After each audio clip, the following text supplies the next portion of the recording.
Chapter 768. Thunder Rock was a flying-type demon beast with lightning as its secondary element. Wind Elf King, Shi-Erfu, was the absolute controller of the flying-type elements. Any creature other than the gods would lose control of the flying-type elements in front of it. If Wind Elf King, Sylph, was serious, magic beasts like Thunder Rock that needed to control the wind to fly would fall from the sky due to their huge bodies. Wind Elf King, Shi-Erfu, was its natural enemy. However, as one of Alistair Eldridge's 8 subordinates, demonic beast Dunia Alastun would not allow it to escape so easily. Tonia Aldrich didn't rush forward because the Demon King was injured. Instead, she stood at the southern corner of the team. Suddenly, she raised her hand, and her 5 fingers that were painted with bright nail polish opened. 5 chain-like lights shot out from her fingertips. As they flew, they became thicker and longer. When they reached Thunder Rock, they were as thick as a bucket. Thunder Rock's neck was instantly tied up by these 5 light chains. The power from the chains made its brain tremble, and the thought of running away flashed across its mind. Tonia Aldrich's hood was blown open by the strong wind, and her red bangs flew out and fluttered in the wind. Under her mask, her lips curled up slightly. She pulled down with her right hand, and the huge bird with a wingspan of 30 meters was pulled down from the sky. Boom! Website https://m Vipkanchu. VIP Thunder Rock stomped on the ground and landed behind her, trembling. Since the opponent is an elf messenger who can summon the Wind Elf King, I'll leave this Thunder Rock for him. Although Alistair Eldridge was anxious, he didn't lose his mind. In the legends of this world, the elf kings of the major elements were known as existences second only to the gods. Although there might be some discrepancies, the power of the elf kings was evident. However, this wasn't the first time that Alistair Eldridge faced an elf king. He had killed more than one elf messenger who could summon an elf king. His injury this time was only due to carelessness. Feeling its right hand that had recovered, it gently twisted its middle finger and thumb and lifted it slightly. The blood that flowed from its wrist and chest suddenly flew towards its right hand and condensed into a small blood bead at the tip of its middle finger and thumb.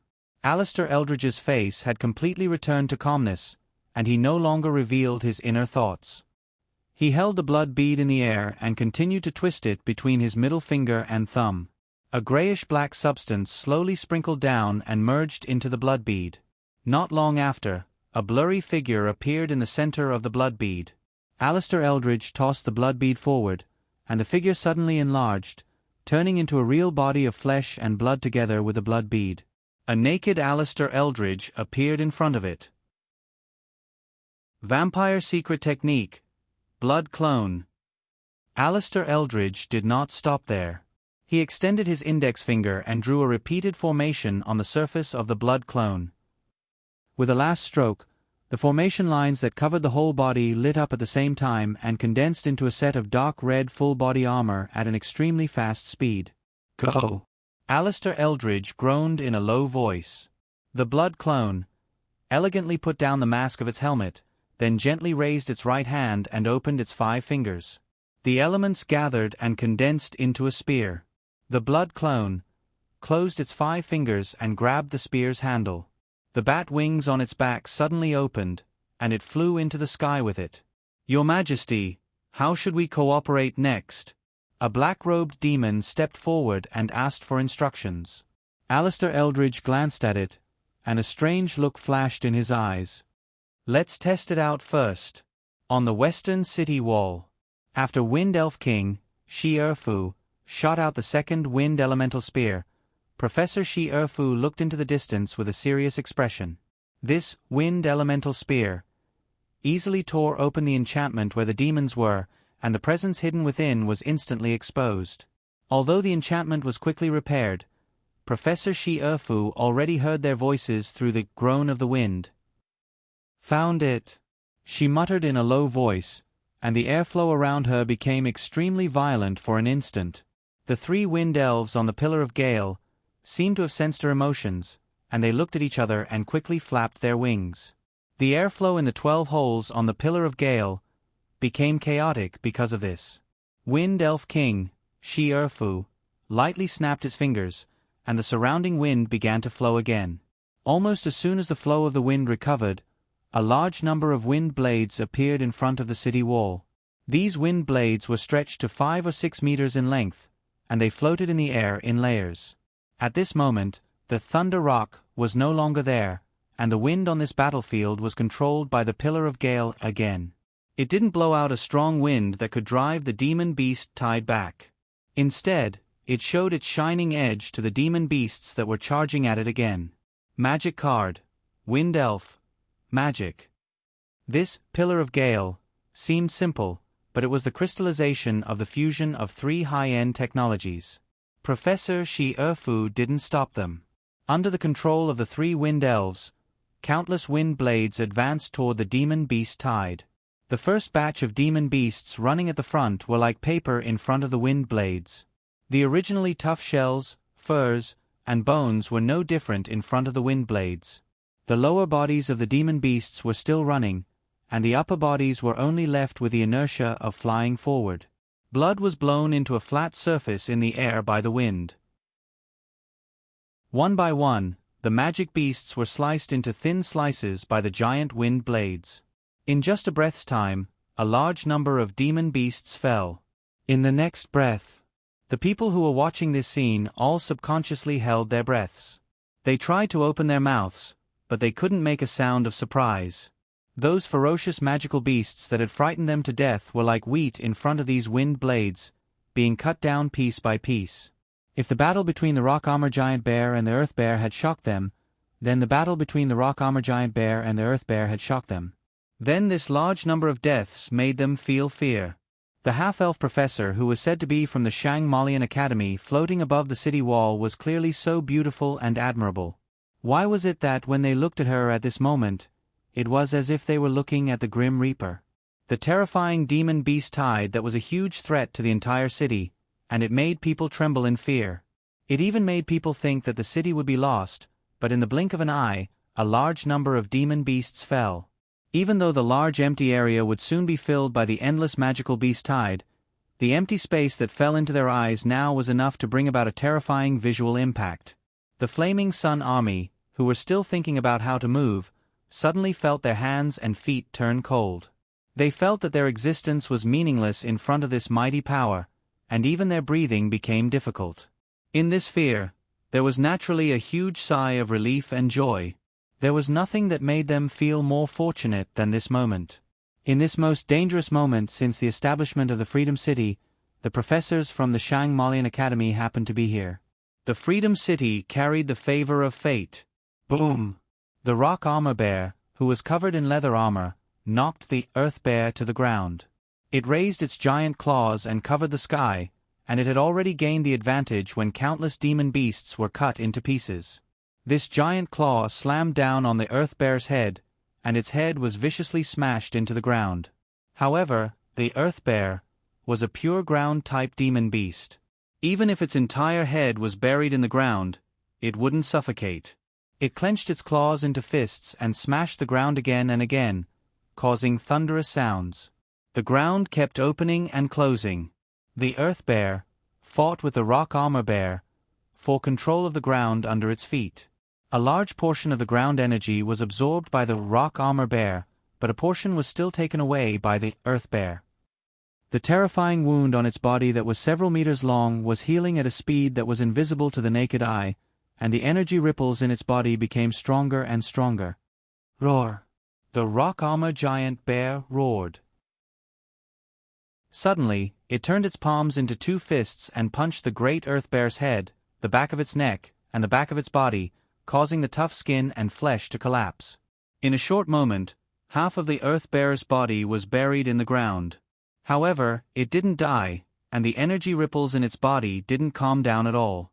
Roar! An abnormally muffled roar came from the ground. The Earth Bear's energy ripples reached their peak, surpassing the Rock Armor Bear at this moment and taking control of more than half of the ground energy. Countless Earth elemental energy gathered towards its body.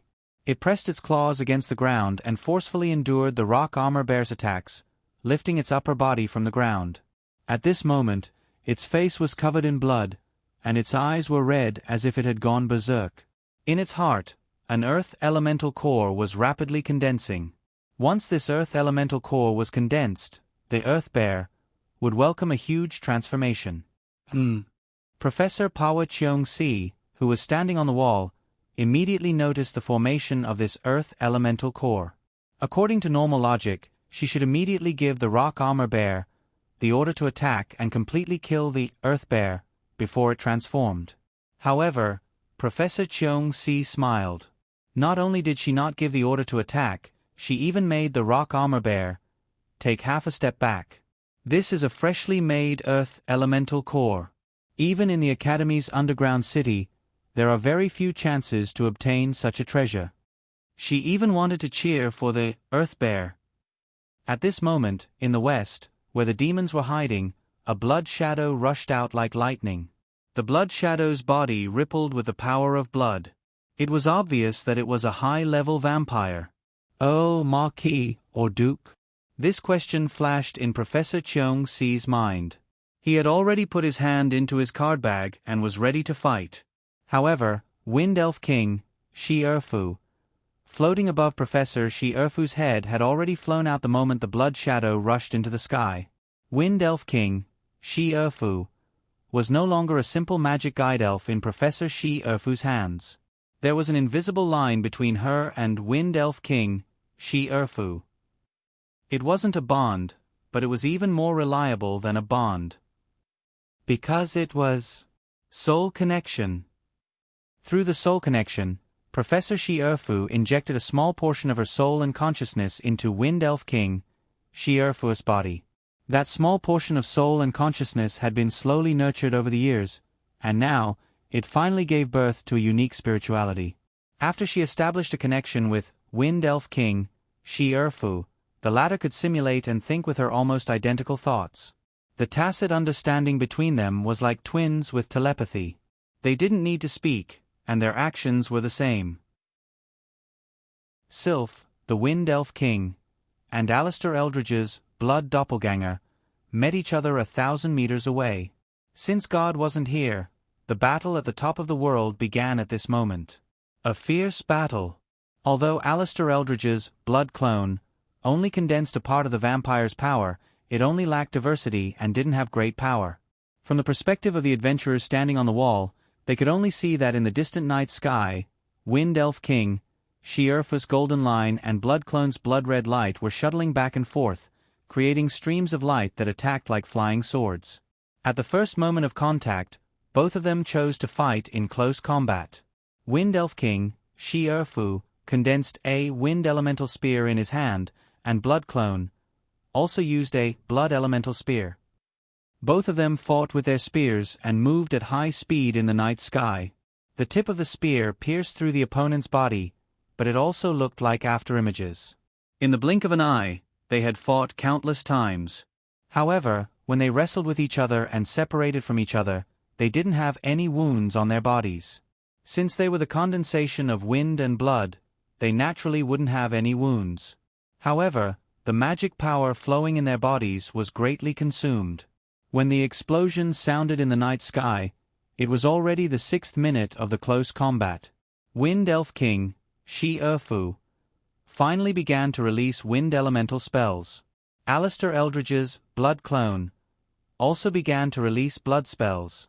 While the fierce battle was going on, Professor Midia's pumpkin carriage was still hidden in the night sky.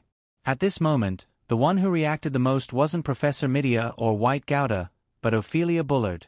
Demon King, Vampire, and Blood Magic. Even though they were so far away, Ophelia Bullard still sensed the mixed aura that made her instinctively feel disgusted. She covered her mouth and retched several times, and her face became paler and paler.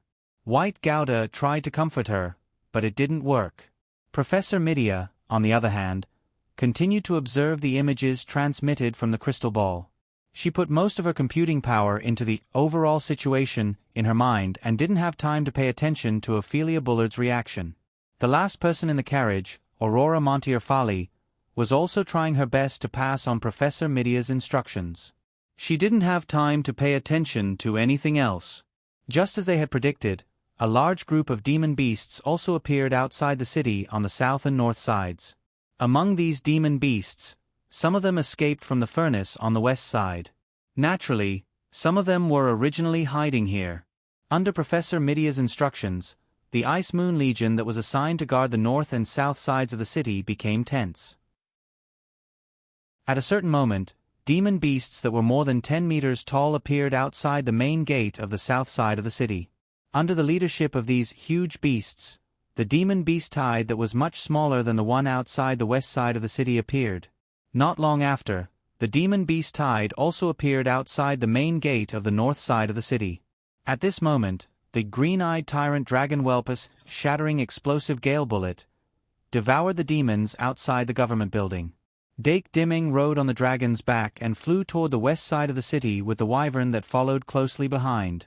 When Dake appeared on the battlefield, the great earth bear had just completed its transformation. Under the moonlight, it stood up like a human and shouted with its arms raised. The aura that it emitted wasn't any weaker than. It was even stronger than the rock armor bear. However, the outcome of a battle couldn't be decided by the so-called hard power alone. The rock armor bear roared angrily and pounced toward the great earth bear. The earth shook. In the night sky above, the magic spells that Wind Elf King, Shi-Erfu, and Blood Clone released exploded in the air like fireworks. No matter which side it was, at this moment, they both chose to release magic spells that could be released quickly. The power of these magic spells might be limited, but if they were used to the extreme, they could create a strong disturbance to the opponent. The most common way to use these magic spells was to block the opponent's path of movement. Once the opponent was forced to stop, the acceleration required to move at high speed would become a small flaw in this kind of high-speed battle. The advantage that came from these small flaws was like a small weight that could tilt the scale. The battle between Wind Elf King, Shi-Erfu, and Blood Clone became even more intense. When the two sides collided with each other like rays of light, the explosions caused by the collision of magic spells also spread throughout the night sky. Roar! The green-eyed tyrant dragon raised its head and roared. It finally landed on the wall. Dake immediately jumped down and walked to Professor Shi-Erfu's side with a serious expression. Professor Shi-Erfu didn't turn around because of the approaching footsteps. The wind had brought back the information that she wanted. "Professor, did you find it?" Dake looked at the gradually darkening monster horde and asked in a low voice. During the process of flying from the government building to the wall, Professor Midia, who was overseeing the overall situation, had already summarized what happened on the wall and sent it to him. Although he had just arrived, he wasn't completely clueless about what happened here. On the contrary, because Professor Shi-Erfu was focused on listening to the wind, Professor Midia didn't find a chance to send a message about what happened in the government building. Therefore, Professor Shi-Erfu asked back, "Is it over there?" Dake nodded and said, "It's not over yet, but it's almost there. Anyway, what should be done has been done. Now, it's up to the city's recovery ability." Professor Shi-Erfu immediately understood the general situation. Her lips didn't move, but her clear voice continuously entered Dake's ears. "At the beginning, we've already found the hiding place of number 2 and his subordinates, but we can't confirm if they have any follow-up movements. As for the monster horde, it was nothing to worry about." Dake narrowed his eyes and swept his gaze over the two battlefields. He said in a low voice, "Do we need to take the initiative to attack?" Professor Shi-Erfu nodded, but quickly added, "Not you." Dake paused for a moment and helplessly rubbed the bridge of his nose. Their goal this time wasn't to defend the city, but to find number 2 and reseal him. If they were just standing on the wall, number 2 wouldn't have taken the initiative to run into the tree stump like a rabbit. Under normal circumstances, with the current situation of the demon remnants, once the situation here became difficult to recover from, they would definitely quickly retreat and hide again. Therefore, they had to seize this once-in-a-lifetime opportunity to take the initiative to attack. Only then would they be able to achieve something. Falling into the furnace on the first day of arriving in the Freedom City was unexpected, but this unexpected thing could also be a pleasant surprise. Dake's heart suddenly skipped a beat. He finally noticed that there was one person missing from the city wall. Li Laplace had disappeared a long time ago. Found him. Li's eyes flashed with joy. In the depths of the dense forest more than 10 kilometers away from the city wall, an empty space appeared out of nowhere. Li lay on the head of the fantasy fairy dragon, smiling as he looked down at the empty space that didn't make any sound. The fantasy fairy dragon's overall appearance was somewhat similar to that of a long-necked dragon, but what hung on its slender neck wasn't a dragon's head, but a round cat's head. Inlaid on its body were the wings of a dragonfly, the limbs of a sea turtle, and the tail of a dolphin. In addition, there were 2 dragon horns on both sides of the cat's head. Even though Dake's impression of the fantasy fairy dragon was that it only knew how to meow, it was indeed a 4th-tier magic guide fairy, and an 11-star one at that. As Li's unique mount in the entire world, the fantasy fairy dragon was both a fairy and a dragon. Its core killing technique was an incredible skill called fairy fantasy. Invisibility, hidden shadow, wall passing, flash, clone, teleport, illusion breaking, dream entering. Even transformation was included in the killing technique of the fairy fantasy. The fantasy fairy dragon could transform into a dragonfly, a sea turtle, a dolphin, a cat, and a dragon. At this moment, Lily was using the invisibility ability of the fantasy fairy dragon to silently sneak to the top of the demon race's hiding place. Meow. While meowing, the fantasy fairy dragon released pink circles after pink circles from its eyes. The concealment barrier protecting the demons was exposed in front of Li and the fantasy fairy dragon. It didn't break the barrier, but it let its gaze pass through the barrier and saw the invisible thing. Li excitedly observed the demons in the barrier, and his gaze was attracted to the Thunder Rock. At this moment, the giant bird was crawling behind the beast woman, Tonia Alastan, trembling slightly. After moving his gaze away from the Thunder Rock, Li saw a familiar figure. Alistair Eldridge, the Demon King. Almost at the moment Li's gaze fell on Alistair Eldridge, the second Demon King suddenly raised its head. 3 blood-red triangular drops of blood appeared in its eyes and rotated in an instant. This was the innate ability of the third eye of the 3-eyed Demon King. The invisibility of the fantasy fairy dragon was seen through. Lily and Alistair Eldridge's gazes collided with each other. We've been discovered. Professor Lely covered his mouth and was a little startled. Alistair Eldridge suddenly frowned. Little fairy? As soon as his voice fell, the demons behind him suddenly reacted. One of the black demons with a stooped body suddenly raised the magic wand in his hand and instantly pointed it to the sky. The magic wand was nearly 2 meters tall, and there seemed to be dead branches coiling around it. There was a huge eyeball inlaid on the top of the wand. The eyeball turned and looked at the night sky. Blazing white light instantly shot out from the eyeball, illuminating the entire sky above their heads. But the little fairy and its mount had already disappeared without a trace. Spatial teleportation? Alistair Eldridge narrowed his eyes. Originating from a rare demon, the Eye of the Void's keen perception, it successfully captured a trace of imperceptible spatial fluctuation. Among the 8 demons, one of them had transplanted the Eye of the Void into his palm. In the blink of an eye, he opened his palm and pointed it towards the south. A ray of demonic light shot out from the Eye of the Void. Unlike the illusory light released by the magic wand's eyeball, the beam of light shot out by the Eye of the Void was extremely powerful. But what was shot through by the demonic light was only a thin illusion. The little fairy did not quickly escape after escaping the search. Her body escaped into the void, and the resulting spatial fluctuations were perfectly concealed by the time the illusion doppelganger was separated. The illusion fairy dragon had already transformed into a cat with a big flat face, and it was tightly holding onto her shoulder. She walked in the void, nimbly avoiding the vision of the Eye of the Void, and shuttled among the demons. But separated by a realm, she could not attack. She could only curiously size up this group of demons. Apart from number 2, there were a total of 9 demons in this area, and one of them was sleeping underground. If the person who came was not Li, they would not be able to discover the sleeping demon who had blended into the earth, right? Li thought like this, and her little nose was proudly raised. She walked around the demons again. Black hooded robes were the uniform of this group of demons, but the masks on their faces had different patterns, as if they could distinguish their identities. Lily wanted to see the faces of these demons through the masks, but the masks seemed to grow on their faces, causing the whole face to change shape, and it was impossible to see their original appearance.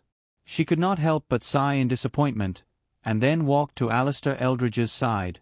This Demon King No. 2's perception was too sharp. She could not peek from the front, and had to be careful even from the side.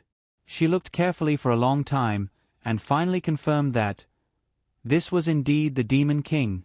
So the moment she confirmed its identity, she launched the other killing move of the Illusion Fairy Dragon, Illusion Magic Cube.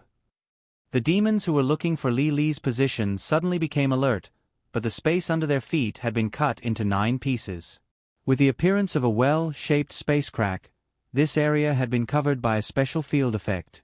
The 9 squares that were cut out by the space crack suddenly opened downwards like a crypt trap, and an irresistible gravity crushed down, swallowing a total of 10 demons and a giant bird, including Alistair Eldridge. The square closed, and the crack disappeared. Lily Laplace walked out of the void, and a third-order Rubik's Cube had appeared in her palm at some point. All of them caught. Lily muttered to herself. The surface of the magic cube in her hand would suddenly protrude from time to time, but it still showed a strong and tenacious characteristic, and was not immediately pierced. She raised her hand, held the illusion magic cube in front of her eyes, and then closed the other eye, trying hard to look inside. 10 demons and a giant bird were trapped in a total of 27 fantasy worlds. At this moment, a part of a giant eye appeared in the sky of one of the 9 magic cube worlds, and the intelligent life in the magic cube cried out in fear and awe. Lily found Alistair Eldridge and a few other demons among them. Although she wanted to take a closer look, she immediately moved away from the magic cube, and then took out a magic card from her card bag, and quickly silently summoned. 3 seconds later, the light array released from the magic card firmly locked the Rubik's Cube. Then she took out another magic card, continued to summon, and added a layer of enchantment outside the magic cube. Then she took out, under these layers of reinforcement, the space barrier of the illusion magic cube became more tenacious, and the protrusions caused by the internal attacks became much smaller. Lily patted her bulging chest with satisfaction, flapped her wings, and flew back to the west gate. On the city wall, Dake looked at the depths of the dense forest in the west with a worried expression. Lily went out as a scout, and her mission was to further confirm the existence of No. 2 and lock onto its position, and not let it escape. This mission was actually not as difficult as one would imagine for a fairy. As long as the distance was far enough, with the fairy's talent, she could avoid most of the perception. Just like Professor Didi could turn into a little butterfly, Professor Lily could naturally turn into a little dragonfly. Once they transformed, they would be almost undetectable. Therefore, there was still a guarantee of safety. However, because the person who carried out the mission was called Lily Laplace, even Professor Shi Erfu was not confident. Therefore, they could not think of anything even if they cracked their heads. Lily actually wiped out that group of devils in one fell swoop. Hiss! The left arm of the blood clone was chopped off by Wind Elf King Shi Erfu's spear. However, the left arm turned into countless bats before it fell off, and they gathered on the wound on the left shoulder of the blood clone, turning back into a complete left arm. However, during that short moment, Wind Elf King Shi Erfu's wind elemental spear pierced through the blood clone's left eye. The spear pierced through the blood clone's face and went all the way to the back of its head. Wind Elf King Shi Erfu twisted his right wrist, and the wind elemental spear created an endless storm, crushing half of the blood clone's head.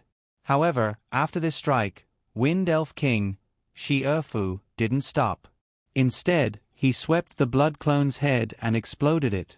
Even the blood doppelganger had temporarily lost its ability to move after losing its head, and it plummeted from the sky. Wind Elf King Shi Erfu didn't show any mercy. He pointed his long spear at the blood clone, and countless wind blades formed a storm that appeared around the blood clone, turning it into a pool of blood instantly. At this point, this blood doppelganger, with the power of a high-level vampire, was deader than dead. Meanwhile, the battle between the giant beasts on the ground had come to an end. Although the Earth Bear was powerful after its transformation, the Rock Armor Bear had the support of a mage behind it. Professor Cheong-si didn't summon new magic elves. Instead, he kept using magic cards to support the Rock Armor Bear. Finally, he dug out the Earth Elemental Core that was hidden in the chest cavity of the Earth Elemental Core. This Earth Elemental Core was also known as Earth's Core, and it was a precious Earth-type treasure. The Earth Bear's enormous vitality supported its last bit of life, and the Earth-type energy surged from its feet into its chest, healing the wound near its heart. To prevent it from growing a new heart, the Rock Armor Bear crushed the Earth Bear's brain under Professor Cheong-si's command. The results of the battle made Professor Cheong-si smile. She finally noticed the arrival of Dake and the others. At this moment, Sister Ka-lien, Castellan Mengtefali, and the others had also arrived at the top of the wall on wyverns.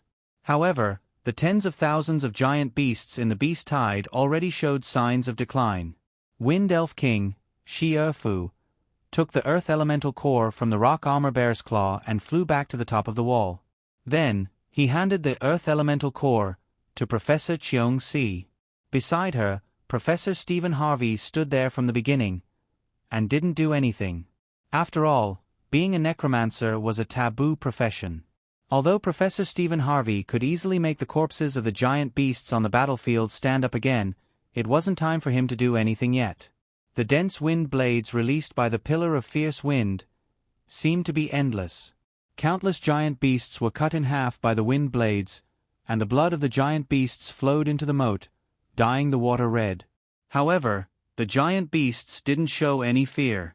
Or, there was something that drove them away, whipped them, and controlled them so that they couldn't show any fear. Therefore, even though there was a great horror in front of them, the giant beasts behind them continued to rush forward. The giant beasts still didn't show any signs of stopping. Castellan Suna Mengtefali walked to the edge of the city wall. She placed her hands on the wall, and flames flickered in her red eyes. The mountain-like corpse of the Earth Bear that had fallen in the center of the battlefield made her realize the danger of this demon beast tide immediately after she arrived. If Professor Shi-Er-fu and the others hadn't come, would she and her citizens have been able to stop this horrifying demon beast tide? The answer was obvious. When Principal Cynthia St. Aerti went to explore the Mountain of Gods, no one else would appear as mysteriously as she did and bring miracles to this young city. Fortunately, there were no ifs. Professor Shi-Er-fu and the others were indeed here. Without wasting a single soldier, they gradually disintegrated this unprecedentedly horrifying demon beast tide. Even the undying Demon King was only at this level, right? Castellan Mengtefali murmured. She had participated in the final battle and helped the hero team seal the Demon King. She still had a deep impression of the undying Demon King's power.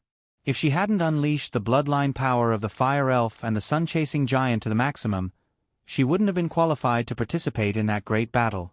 However, she still managed to display her worth in that great battle. She was indeed one of the members who defeated the Demon King.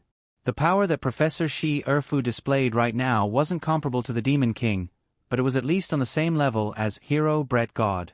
Unlike Hero Brett God, the Wind Elf King that she summoned didn't have a holy sword in its hand. No matter what, we finally defended this city. As she thought this, the figure of a little fairy suddenly appeared in the depths of her eyes. Professor Li was flying back. Since the Fantasy Fairy Dragon had to use all of its energy to maintain the Fantasy Tesseract, Professor Li could only fly back by herself.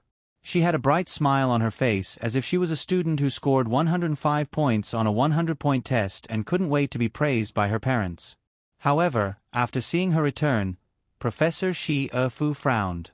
Midya, what's wrong? This was the first time she took the initiative to contact Professor Midya after the battle. Midya Bartholomew, who was in the pumpkin carriage, could only say, Lily used the Fantasy Tesseract. Because of the barrier, I didn't see anything else. The crystal ball that she spread out had already sneaked into the dense forest.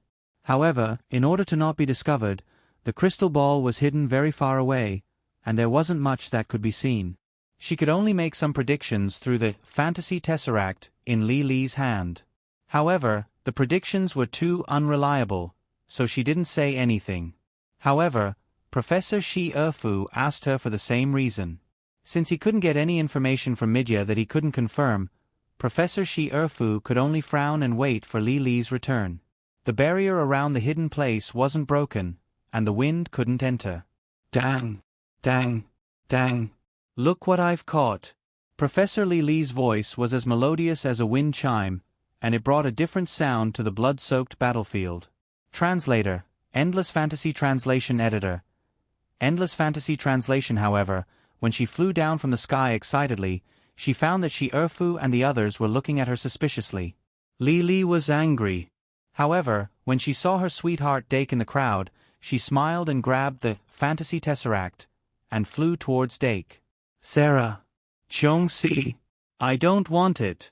Little Li Li flew in front of Dake and held up the Fantasy Tesseract as if it was a treasure. Dake looked away from the familiar big-faced cat and curiously looked at the Fantasy Tesseract. He hesitated and said, "Is this a sealing item?" "It's the Fantasy Tesseract." Li Li said happily, "There are 27 fantasy worlds sealed in it." Dake quickly analyzed the situation and finally read something from Li Li's expression.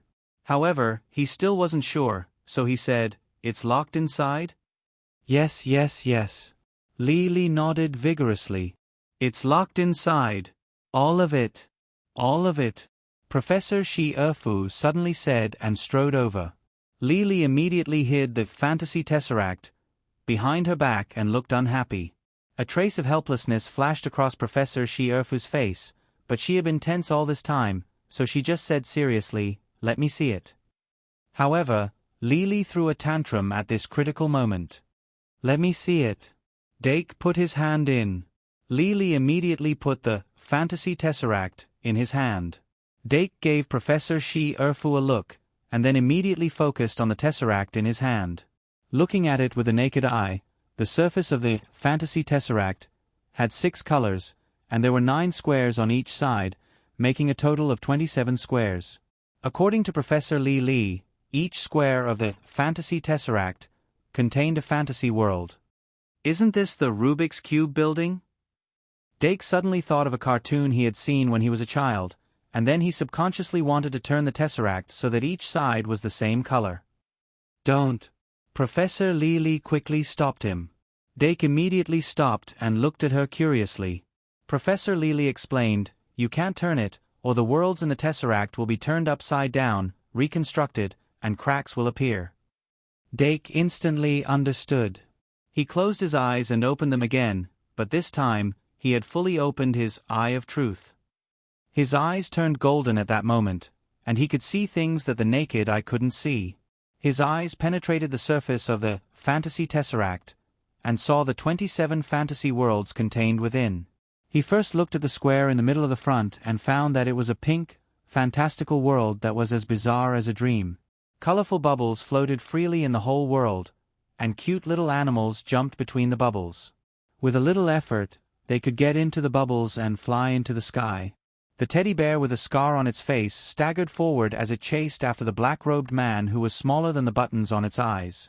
The black-robed man with a special mask was out of place in this pink world. At a glance, one could tell that it was a demon that had been locked up in this world. Dake knew what Professor Shi Erfu wanted to confirm. He activated his Eye of Truth to the limit and found that the demon was indeed a real person with flesh and blood. Then, he habitually used the Eye of Truth to evaluate the value of the demon, but the result made him feel a little strange.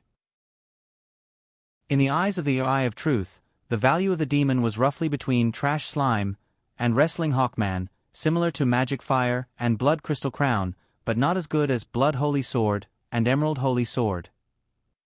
The value of a demon was not as good as a holy sword. Was this reasonable or not? Because there was no frame of reference, Dake couldn't confirm it very well. Moreover, he didn't know the strength of the demon. Different demons must have different values, and there was no doubt about that.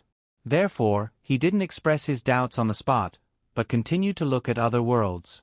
27 fantasy worlds, 10 demons, and a giant bird. Of course, it was impossible for there to be people in every world. Dake looked for a little and found a second demon in one of the squares. It was a demon with a 2-meter-long magic staff. It was sitting cross-legged on a small island that was only 20 square meters in size. There was only one coconut tree on the island, and there were 3 fruits on the tree. The 3 fruits would secretly open their eyes and naively look at the outsider who suddenly appeared. Outside the small island, there was an endless ocean. Under the ocean, there might be all kinds of secrets hidden.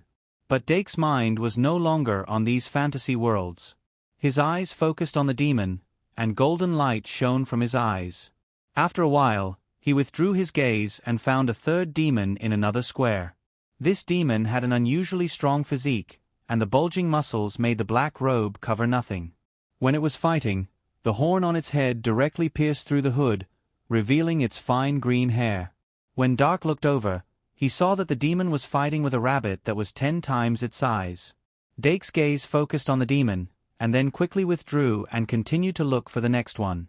9 black-robed demons, A. Thunder Rock, and number 2, Alistair Eldridge. Dake didn't look at the details of the fantasy world. Instead, he looked at all the demons that were locked up as fast as he could. Finally, he looked at one of the demons. It wasn't Alistair Eldridge, but another demon wearing a black robe and a mask. On the surface, it looked ordinary. At this moment, Professor Lee had already closed her mouth. At first, she was still making a fuss, but as Dake's expression became more and more serious, she wisely chose to play dead. Seeing that he had finally finished looking, Professor Shi Erfu immediately asked, "How was it? Did you see anything?"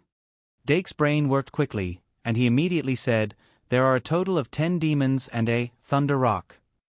Every one of them has almost the same value in the eyes of the Eye of Truth. Only this demon's value is higher. If my judgment is not wrong, among the demons that Lee caught, this is the only real one. There are only 2 days left at the end of the month. If you don't vote now, it will expire. 12,000 chapters. It's equivalent to 6 chapters. Sleep for 2 hours and continue writing."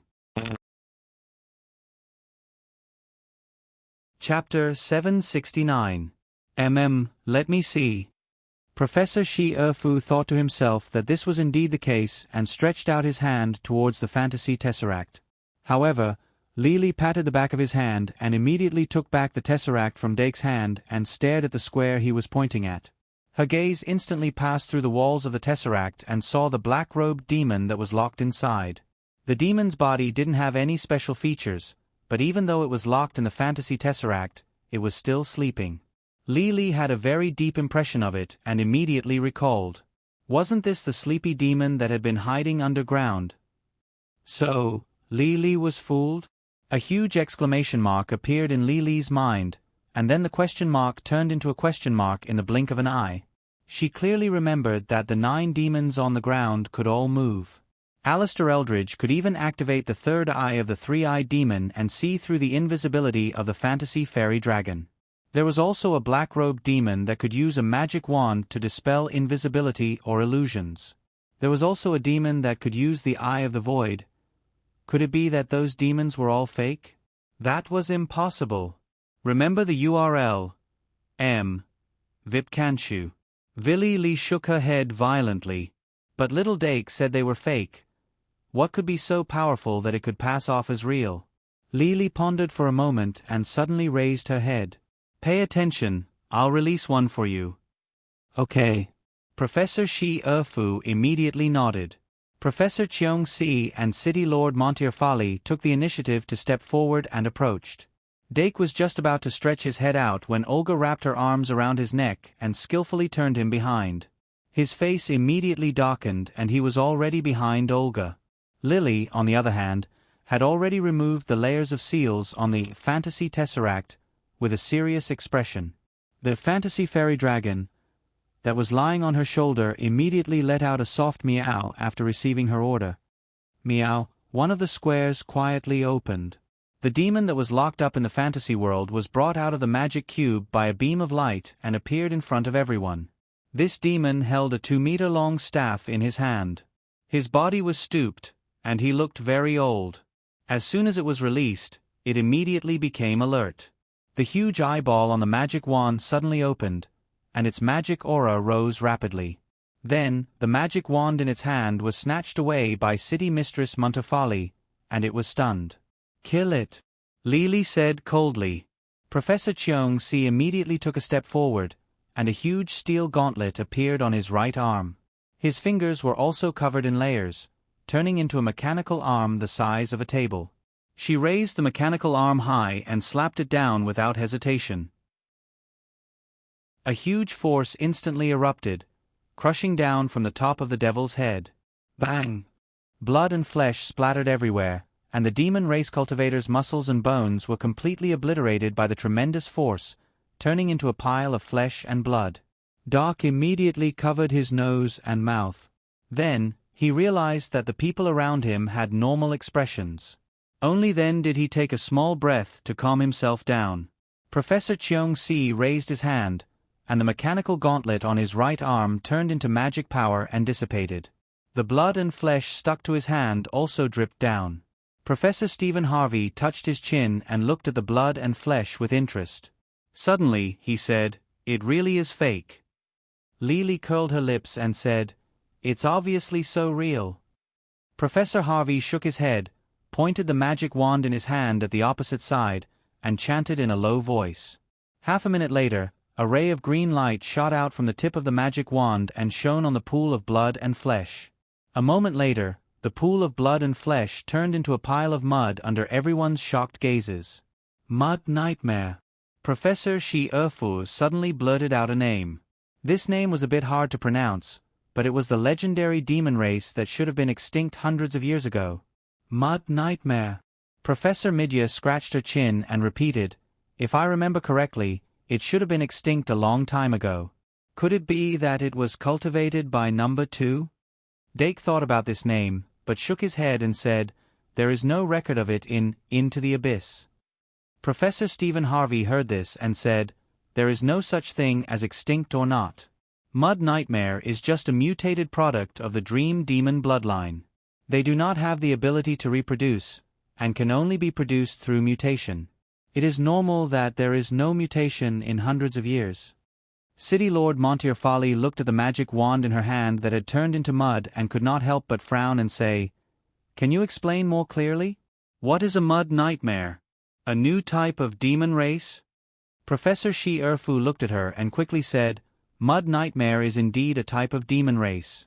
Like nightmares and dream demons, they can corrode dreams and feed on dreams. But the difference is that the Mud Nightmare can create its own dream and take the lives and objects in the dream into the real world in the form of mud sculptures." Dake said, "To put it simply, it can turn the people in the dream into mud sculptures, and turn the things in the dream into mud sculptures." City Lord Montefali immediately said in realization, "So, the demons caught by Professor Laplace are actually mud figurines of the Nightmare? Should be." Lily's mouth curled up high, then she picked up the Fantasy Tesseract, and poured out the sleeping demons in the Fantasy Tesseract. Professor Shi-Erfu said, "It is recorded in the literature that once the mud sculpture ability is used, the Mud Nightmare will continue to sink into its own dream and will not be able to wake up. In its dream, every clay figurine was real, including itself. Only when all the mud sculptures are destroyed, or when there is an external force, will it be able to wake up." She turned to look at Professor Stephen Harvey and asked, "Professor Harvey, how should we deal with this?" Professor Harvey immediately pointed at the brain and said, "Kill it. There is a kind of mud crystal in the Mud Nightmare's brain, which is the core of its special ability. After taking it out, we can make a dream-making machine." "Dream-making machine?" Dake showed a confused expression. Professor Harvey explained, "It's a kind of limit that can be represented in the form of a clay sculpture. If the materials used were good enough, it could even produce a stronger effect than this Mud Nightmare. Of course, as long as it is made, there will always be a use for it." Seeing the hesitation on Professor Shi-Erfu's face, he added, "Dream demons can enter dreams on their own, and the Mud Nightmare can create its own dream setting, turning itself into another person in the dream. You won't be able to get any information out of it." Professor Shi-Erfu shook his head and said, How do we know if we don't try? We have to ask it about the demon race's plans and the specific location of number 2. And so, he gave it a try. When Professor Shi Erfu woke up the mud nightmare, all the demons in the fantasy tesseract turned into a pile of mud. The nightmare devil suddenly crooked a smile, and the light in its eyes disappeared. It had actually exploded its brain. Thanks to Professor Harvey's timely rescue, the mud crystal was completely rescued. Professor Harvey held the mud nightmare crystal like it was a treasure. Professor Shi Erfu's face was dark. He turned to the wall and grabbed Professor Midya's crystal ball. Midya, reset the coordinates of number 2. We can't let it escape. For them, the demonic beasts attacking the city wasn't a big deal, and the mission of eliminating the remaining demons didn't have much to do with them. The only thing they had to capture was Demon King number 2. Inside the pumpkin carriage. Professor Midya, on the other hand, was in a terrible fix. Because the West Gate's response was too fierce, the demonic beasts charging towards this side were cut down and scattered, causing a large number of demonic beasts to flee to the two sides. Then, they gathered at the south and north gates, causing the defensive pressure on the north and south sides to skyrocket. There were 3 gates on each side of the high walls of Freedom City, 1 big and 2 small. The north and south sides deployed the Frost Moon Army in front of the bigger main gate, and the other side gates were entrusted to the adventurers in the city. This kind of deployment wasn't a big problem. Relying on the sturdy walls, the soldiers and adventurers could completely keep the demonic beasts out. But as more and more demonic beasts gathered outside the city, the long-range attacks launched from the city walls gradually couldn't clear the demonic beasts quickly. Suddenly, someone rushed out and opened the city gate. Although there was a moat outside the city gate, the powerful demonic beasts didn't need to build a bridge at all. They could jump across the moat that wasn't narrow. So, without any warning, a large number of demonic beasts poured in from the city gate, causing a great deal of chaos in the city. However, at that moment, Professor Midya displayed her extremely powerful dispatching ability. She accurately issued orders to everyone near the city gate. So, some people suddenly turned around and went to kill the demons pretending to be humans, some rushed to the demonic beasts pouring into the city gate, and some people took the risk and forcibly closed the city gate, causing the intensification of the chaos to be suppressed in an instant. Midya Bartholomew was a person who pursued perfection. After controlling the chaos as quickly as possible, she immediately dispatched the people nearby to hunt down all the magical beasts that had entered the city. They had to kill every single magical beast as quickly as possible to prevent the civilians from being harmed. But misfortune never came alone. While she was still dispatching orders to this side of the city gate, the other city gates suddenly fell, in the same way. The demons that sneaked into the city almost simultaneously launched an attack, causing the originally impregnable city to suddenly become a bucket full of holes. Several places leaked at the same time, causing her to be distracted. But even so, after hearing Professor Shi Erfu's question, she immediately separated a trace of her mental power and replied, "Okay." After the word, "okay," she immediately conveyed Professor Shi Erfu's message to Ophelia. Ophelia Blood had already restrained her instinct to vomit at this time. After hearing the instructions, she didn't ask the reason and immediately said to White, "Get ready, we're going to switch consciousness." Although White didn't want to, he knew that he must have encountered a very tense situation at this time. He quickly sat up and closed his eyes. Ophelia quickly took out the switch in her hand, and then suddenly said in her mind, "It's already night. Damn it, I've been too busy." Professor Midya was stunned for a moment and quickly replied to Professor Shi Erfu, "It's already dark, so I'm closing my eyes." Professor Shi Erfu was also stunned for a moment. After a while he said, "What about the prophecy?" "Wait a moment." After Ophelia replied with a word, she suddenly put her hands together, held the crystal ball, and began to quickly cast a spell. As her magic power surged up rapidly, a silver moon appeared in her eyes, and the crystal ball gradually reflected the moonlight and the stars. About half a minute later, she suddenly chanted a few words, and the crystal ball between her hands shone brightly. At the same time, the north and south gates that had been lost because the city gates were opened faintly showed a bright moon in the sky. Starlight accompanied the moon and fell from the sky in bunches and bunches, like meteors rushing and smashing down in an instant.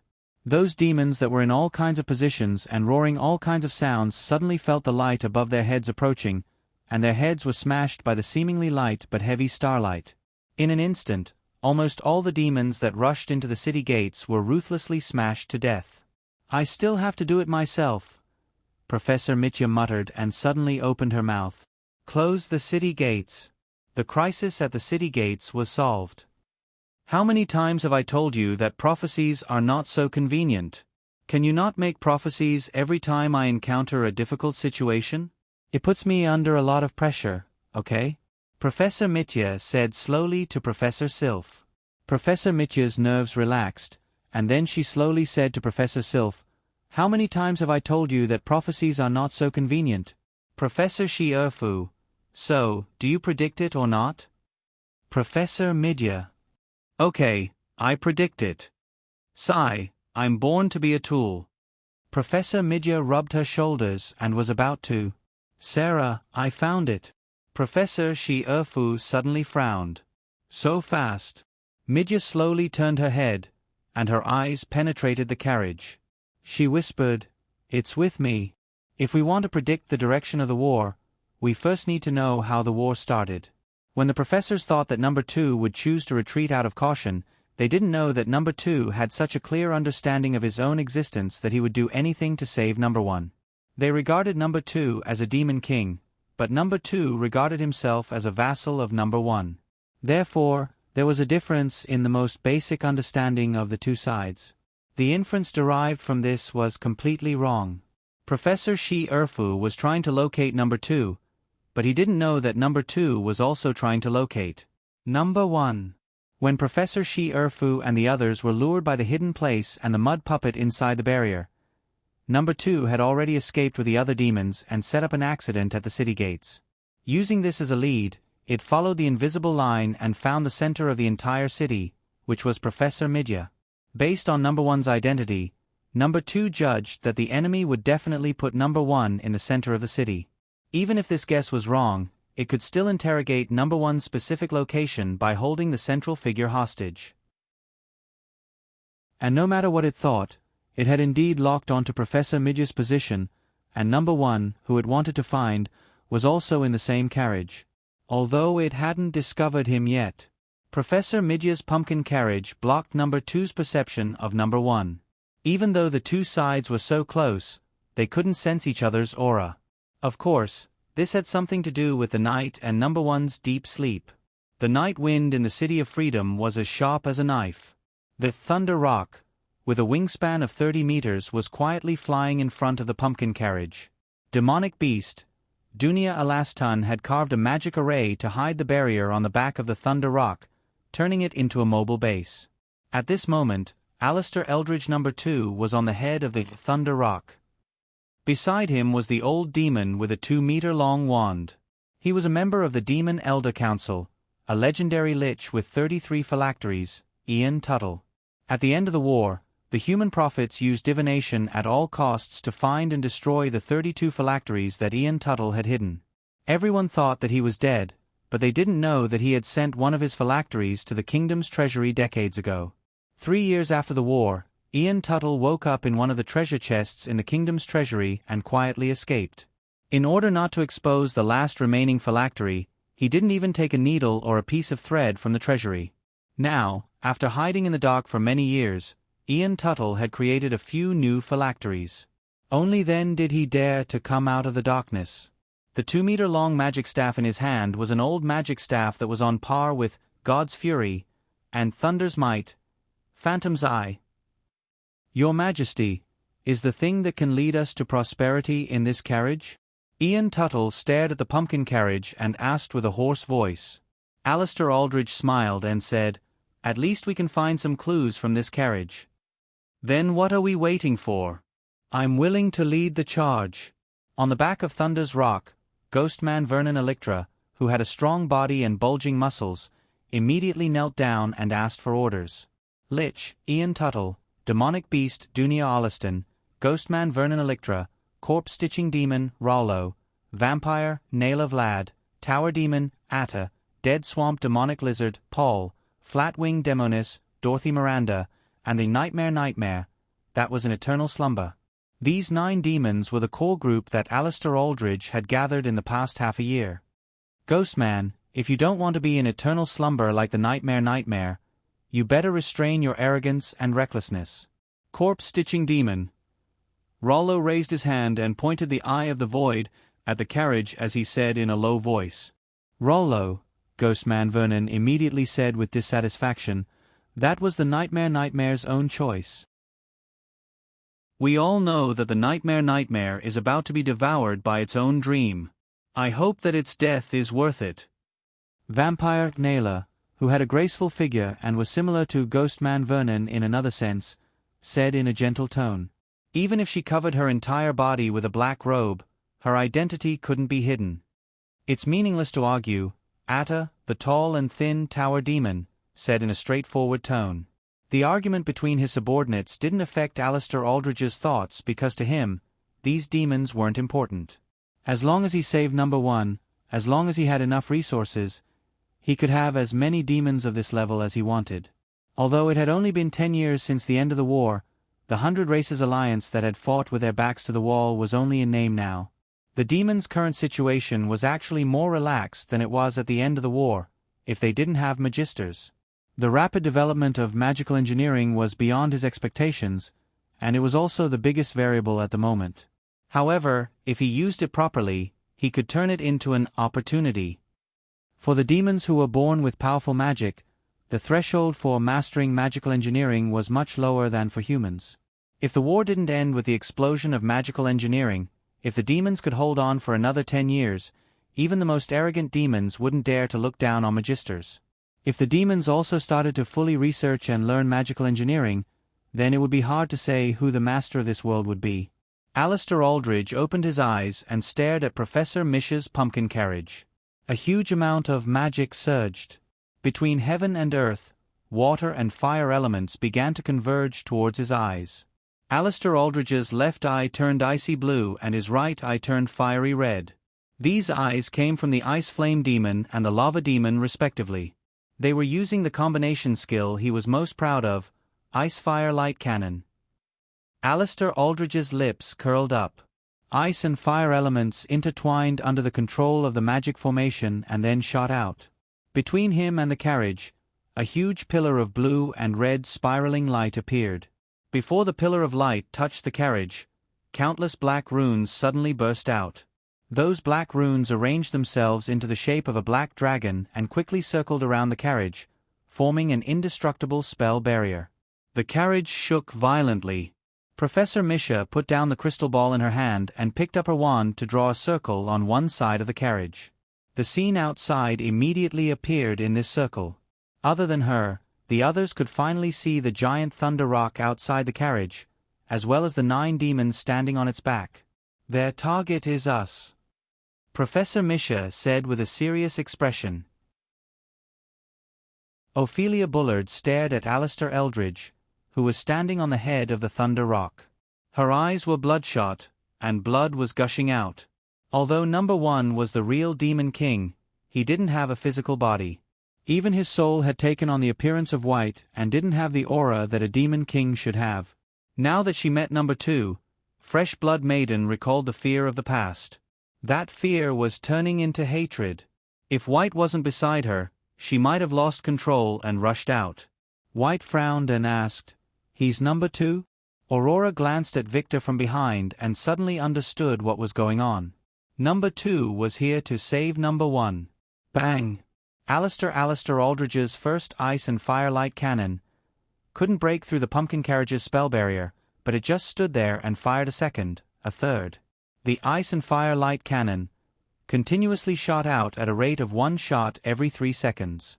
The pumpkin carriage's spell barrier took 10 ice and firelight cannon in just half a minute and finally showed signs of instability. The carriage's defense won't last long. Prepare for battle. Professor Misha took out 12 magic cards from her card bag and waved them in front of her.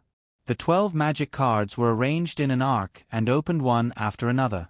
Capricorn, Aquarius, Pisces, Aries. 12 magic cards, 12 constellations. Professor Misha's lips moved quickly. She chanted a special summoning spell from the star tower and activated the 12 constellation cards at once.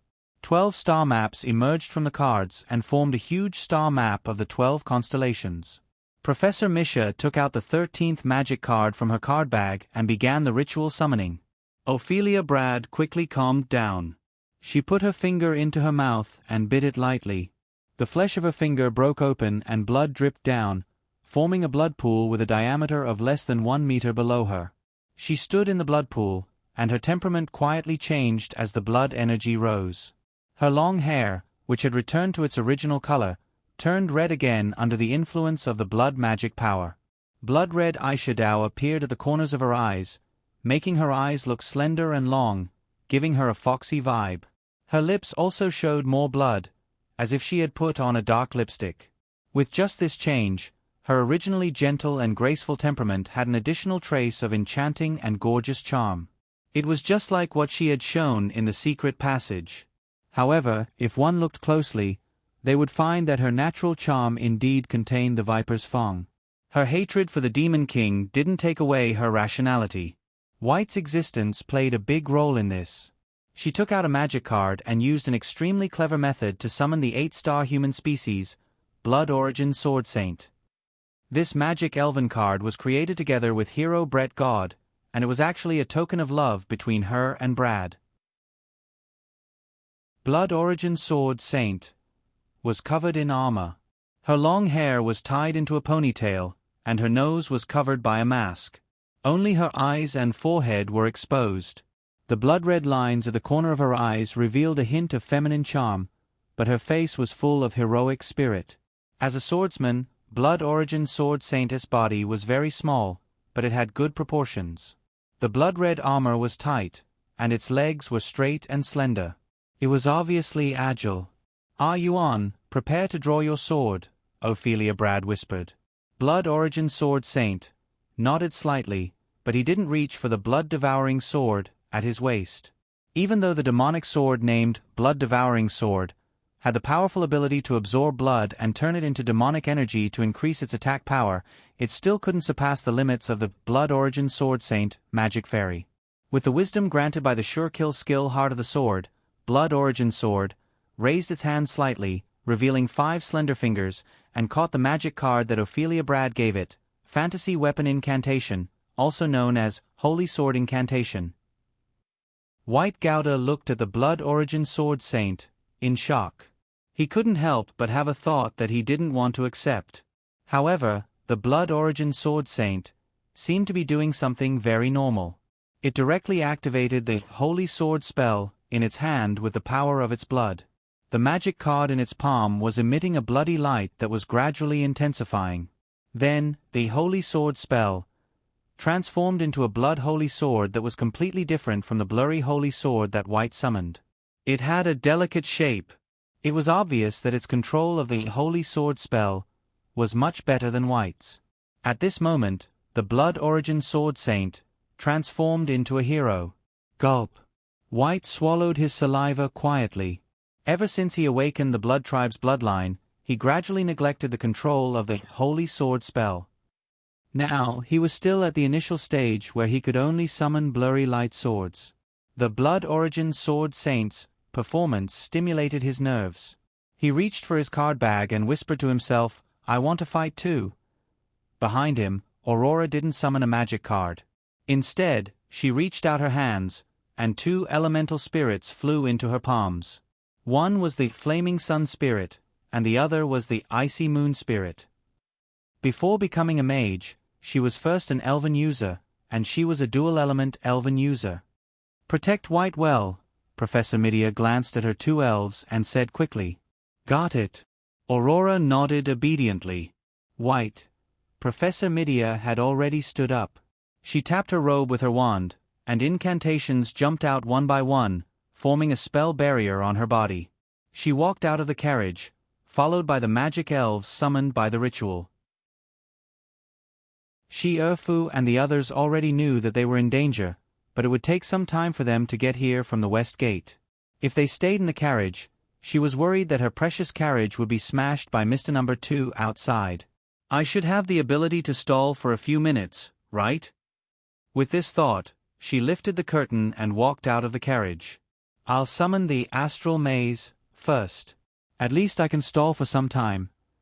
However, as soon as she leaned half of her body out of the carriage, she heard the sound of her toes tapping on the ground. A blood shadow as swift as the wind rushed out from her side. A pair of flexible blood wings appeared on the blood origin sword body's back, and it flew out abruptly. The figure galloping in the air left behind countless afterimages. Blood light flashed from where it held the sword, cutting the sky apart. This mere 8-star Eldritch elf dashed toward Alistair Eldritch No. 2, who was standing on the head of the Thunder Rock, with the courage of a single person. Blood Maiden Ophelia Brad walked out at this moment and stood side by side with Professor Midia.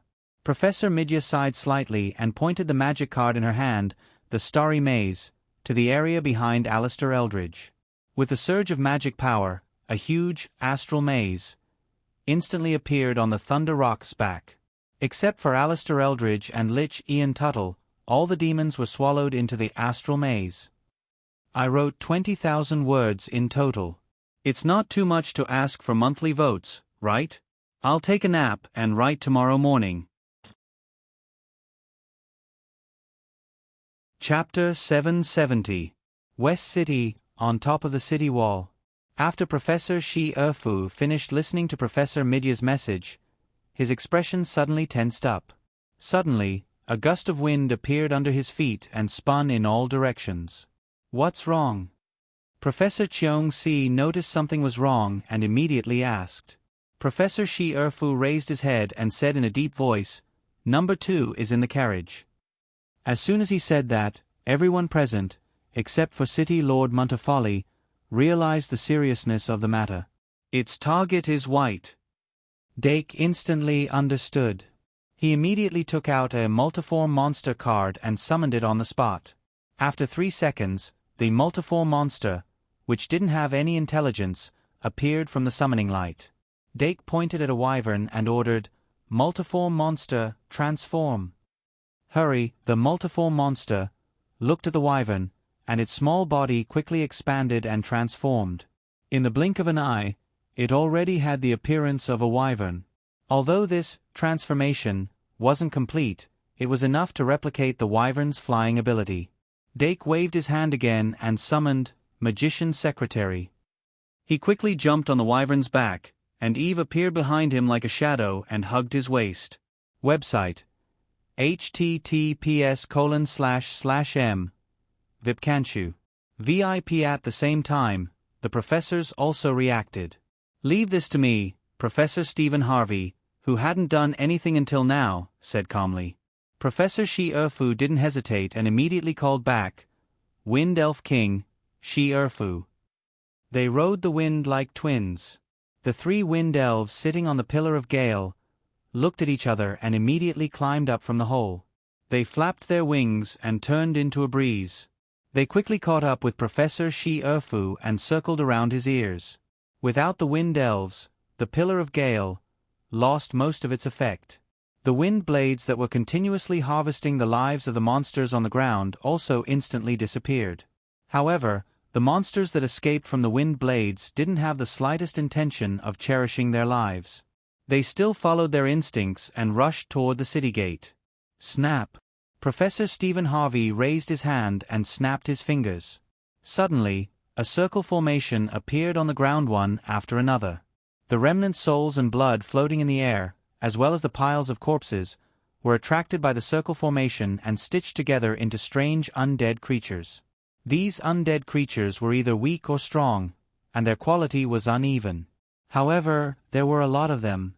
Therefore, the monsters that were stubbornly using the Horde of Monsters tactic was the undead wizard's best tactic. Seeing that the demonic beast tide was blocked by the undead, Professor Jones immediately took out a new magic card and directly used the rock armor giant bear as a sacrifice to summon it. The Gigantiform Gigantiform had already returned. Since the next step was to rescue Midya in the sky, the rock armor giant bear, that could only be used on land, was no longer suitable. It had to summon a new magical fairy that could fly. In Professor Midia's power system, there were actually many of them. Professor Pawa Cheong-si of the Shang Malian Academy had one. After all, she was a famous duel master. Her deck was enough to deal with any situation that might occur in a duel. Of course, it was impossible for her to lack a flying type of magic fairy. It was not impossible for her to have a 12-star magic fairy like Wind Elf King, Shi Erfu. However, this time, she didn't choose to summon the 12-star magic fairy. Instead, she used a 10-star rock armor bear and a 1-star fantasy beast as sacrifices to summon an 11-star magic fairy. After reaching the 10-star level, the magic fairy was considered to be the 4th step. The increase and decrease in star level didn't affect the strength of the individual as much as one would imagine. However, to surpass the 4th step and reach the legendary 5th step, one couldn't just rely on the accumulation of stars. In the name of Pawa Cheong-si, I sacrifice to summon the giant mechanical god. In a sense, Professor Cheong-si and Valkyrie Yvette walked a very similar path. After summoning the giant mechanical god, she immediately flipped over and sat on the neck of the 5-meter-tall giant mechanical god. The giant mechanical god wasn't a god. To be precise, it should be a giant mechanical god. Its body was divided by its axis. The left side was machinery, and the right side was flesh. It could control the power of thunder and walk in the void. However, if it wanted to accelerate in the air, it needed to spread out the jet wings hidden behind it to provide power. As soon as Professor Cheong-si sat on it, she immediately spread out the wings and prepared to fly. However, Professor Shi Erfu's voice sounded in her ears at the right time. Ride the wyvern. Professor Cheong-si didn't hesitate. She immediately abandoned the giant mechanical god and rode on a wyvern. The target was in the sky, so a magus naturally couldn't ride on the main force in the sky. Just like Dark Diamond, who was also riding a 2-legged flying dragon transformed from fantasy beast, ever-changing monster.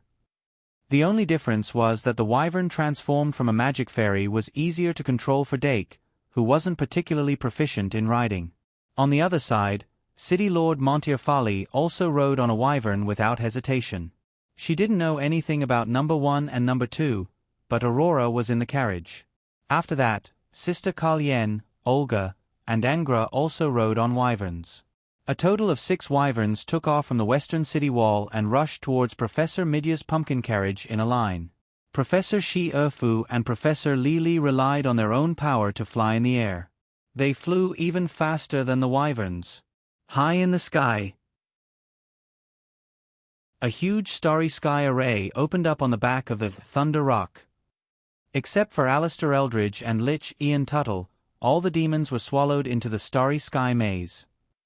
After the 7 demons who were trapped in the starry sky maze experienced the initial dizziness, they suddenly found that the space around them had extended countless times. A translucent wall with flickering starlight stood in the void, separating the people who were standing very close to each other from each other by several kilometers. This extremely special field card was originally prepared by Professor Midya to protect her precious carriage, but because Ophelia Brad was too aggressive at that moment, she had to change her strategy. The last time we fought side by side like this was already the last time, Ophelia said with some nostalgia. Her expression was relatively calm at this moment, but the blood-red light in her eyes flashed more and more frequently. Professor Midya didn't feel sad with her. In order to maintain the starry sky maze, she had to concentrate fully. Behind her, a small magic elf that looked like it was made of silver liquid metal flew in front of her and protected her. This magic elf was called Constellation Child, and it was summoned through the resonance ritual of the 12 constellations. Constellation Child had a round appearance, and the part below its neck looked like an inverted water droplet. It only had 2 hands and no wings, and it could float. It looked somewhat similar to Little Dream Demon. However, it wasn't a ghost-type magic elf. Instead, it was a steel-type elf. Boom! The ice-fire light cannon brushed past the Bloodline Sword Saint's shoulder and hit where the 2 demons were standing. Alistair Eldridge smiled brightly as if it wanted to greet them. At that moment, its extremely tough face suddenly softened. It wasn't because of its temperament, it was because the outline of its face had indeed become round. Devouring demons, were sexless creatures, and their faces could change between male and female at will. However, their reproductive organs wouldn't appear out of thin air. The reason why it had such a feminine smile was probably because it recognized Ophelia Bullard. However, at that time, Ophelia Bullard didn't have the bloodline sword saint by her side. The spell barrier around Professor Midya's body suddenly bounced up, blocking the intertwining ice and firelight cannon. The two people inside the barrier didn't change their expressions. Ophelia even raised her hands. She inserted the fingers of her left hand into the gaps between the fingers of her right hand, and a magic array that looked like it was made of blood appeared in her palms. Midya raised her hand and tapped lightly, and a part of the runes formed a circle in front of her. The blood-red light beam that shot out of Ophelia's palm passed through the circle, and its power was instantly increased by 1.5 times, making this magic light beam thicker and longer. However, the dazzling sword energy approached Alistair Eldridge even faster than this magic light beam. The bloodline sword saint's eyes were so bright that they looked like burning stars. It was the product of Brave Brett and Blood Bell Ophelia's hands, and in a sense, it wasn't much different from the White Gouda. However, it was born to protect Blood Bell, and it was born to kill the Demon King. However, since it was born, it had only seen the Demon King for the first time. The killing intent that had been accumulating for a long time completely exploded at this moment as Holy Sword of Blood was swung. Secret Sword of 9 Forms, First Form. At that moment, the bloody shadow of a strange beast appeared on the sword that looked like it was made of blood. She pressed her left hand on the hilt of the sword in her right hand, and Holy Sword of Blood made slight adjustments. In an instant, she slashed out 3 times. The first slash shattered Alistair Eldridge's defensive spell formation, the second slash cut off Alistair Eldridge's aura, and the third slash cut into Alistair Eldridge's robe. However, under the robe, a mouth full of dense teeth suddenly opened and bit the Holy Sword of Blood, stopping the terrifying aura that was about to cut Alistair Eldridge in half. However, the bloodline sword saint didn't blink at all. The Holy Sword of Blood that was bitten by the mouth that suddenly appeared in his abdomen suddenly turned into dense blood energy. Although the two parts of the sword were still connected, they didn't collide anymore. The Holy Sword of Blood continued to push forward and cut open Alistair Eldridge's abdomen. In just one exchange, the reborn Demon King was injured. Alistair Eldridge's expression changed drastically. The unique holy power of the Holy Sword poured into his body, and what followed was double the pain that came with the injury. Holy Sword! He suddenly frowned, and the outline of his face hardened again. A surge of magic power burst out from his body. A row of dense teeth suddenly appeared at the cut on his abdomen. At the same time, the teeth bit down on the body of the Holy Sword of Blood and crushed it into pieces. The bloodline sword saint's figure flashed past him like lightning, and the Holy Sword of Blood had completely turned into blood energy. Alistair Eldridge suddenly roared, and more than a dozen mouths shot out from his abdomen. Each mouth was connected to a snake body that looked like blood vessels. This was the natural talent of the devouring demon. Every part of his body could transform into a mouth that could devour everything. These mouths drilled out of his body and chased after the bloodline sword saint madly. Alistair Eldridge gave up on Ophelia and Midya, and his attention was completely occupied by this swordsman who could control the Holy Sword. He almost thought that this was the hero of this era. However, he wasn't afraid.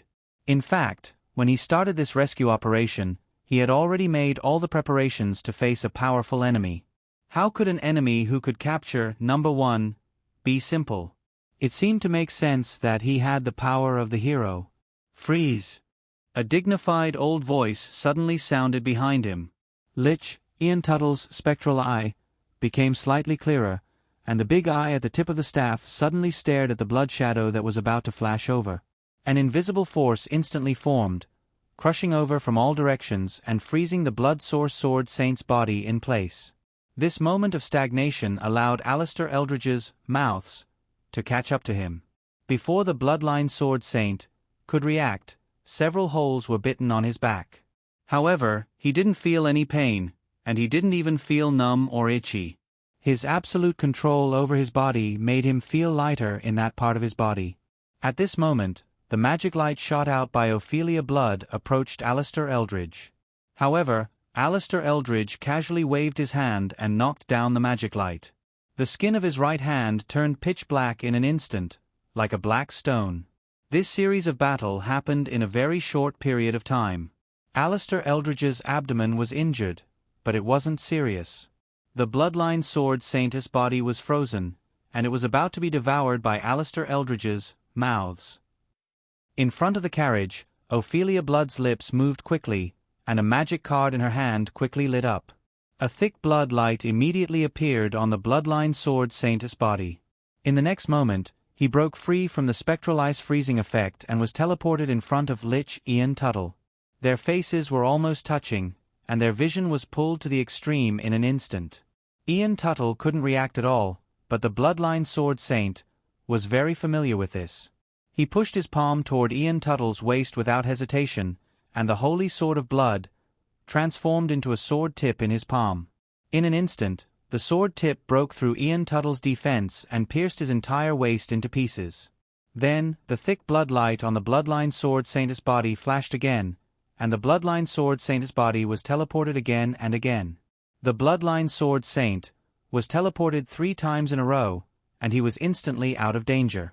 He patted his waist with one hand and injected the blood he absorbed from Ian Tuttle's body into it. His disappearing body was instantly healed.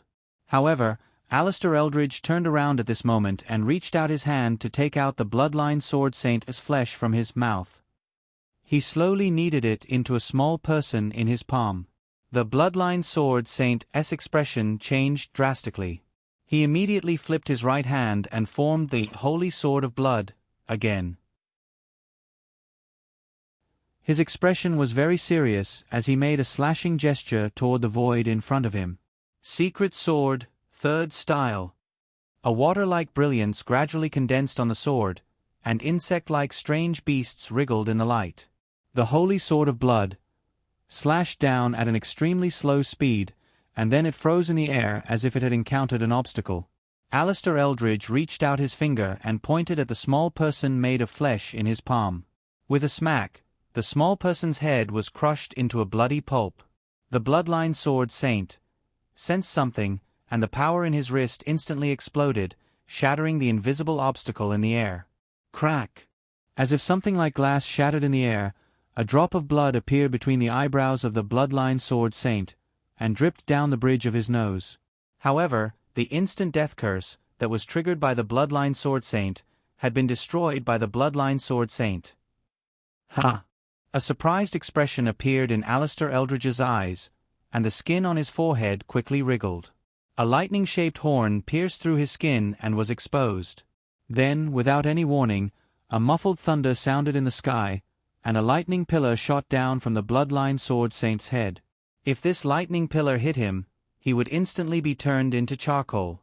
However, the Bloodline Sword Saint's heart of the sword was shaken, and he reacted at an inhuman speed at this critical moment.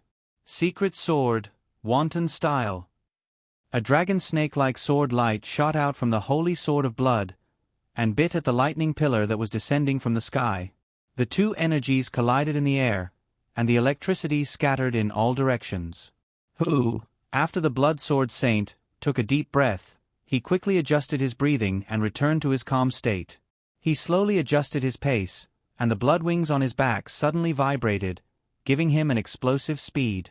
In the next second, he dragged the Holy Sword of Blood, and charged toward Alistair Eldridge again.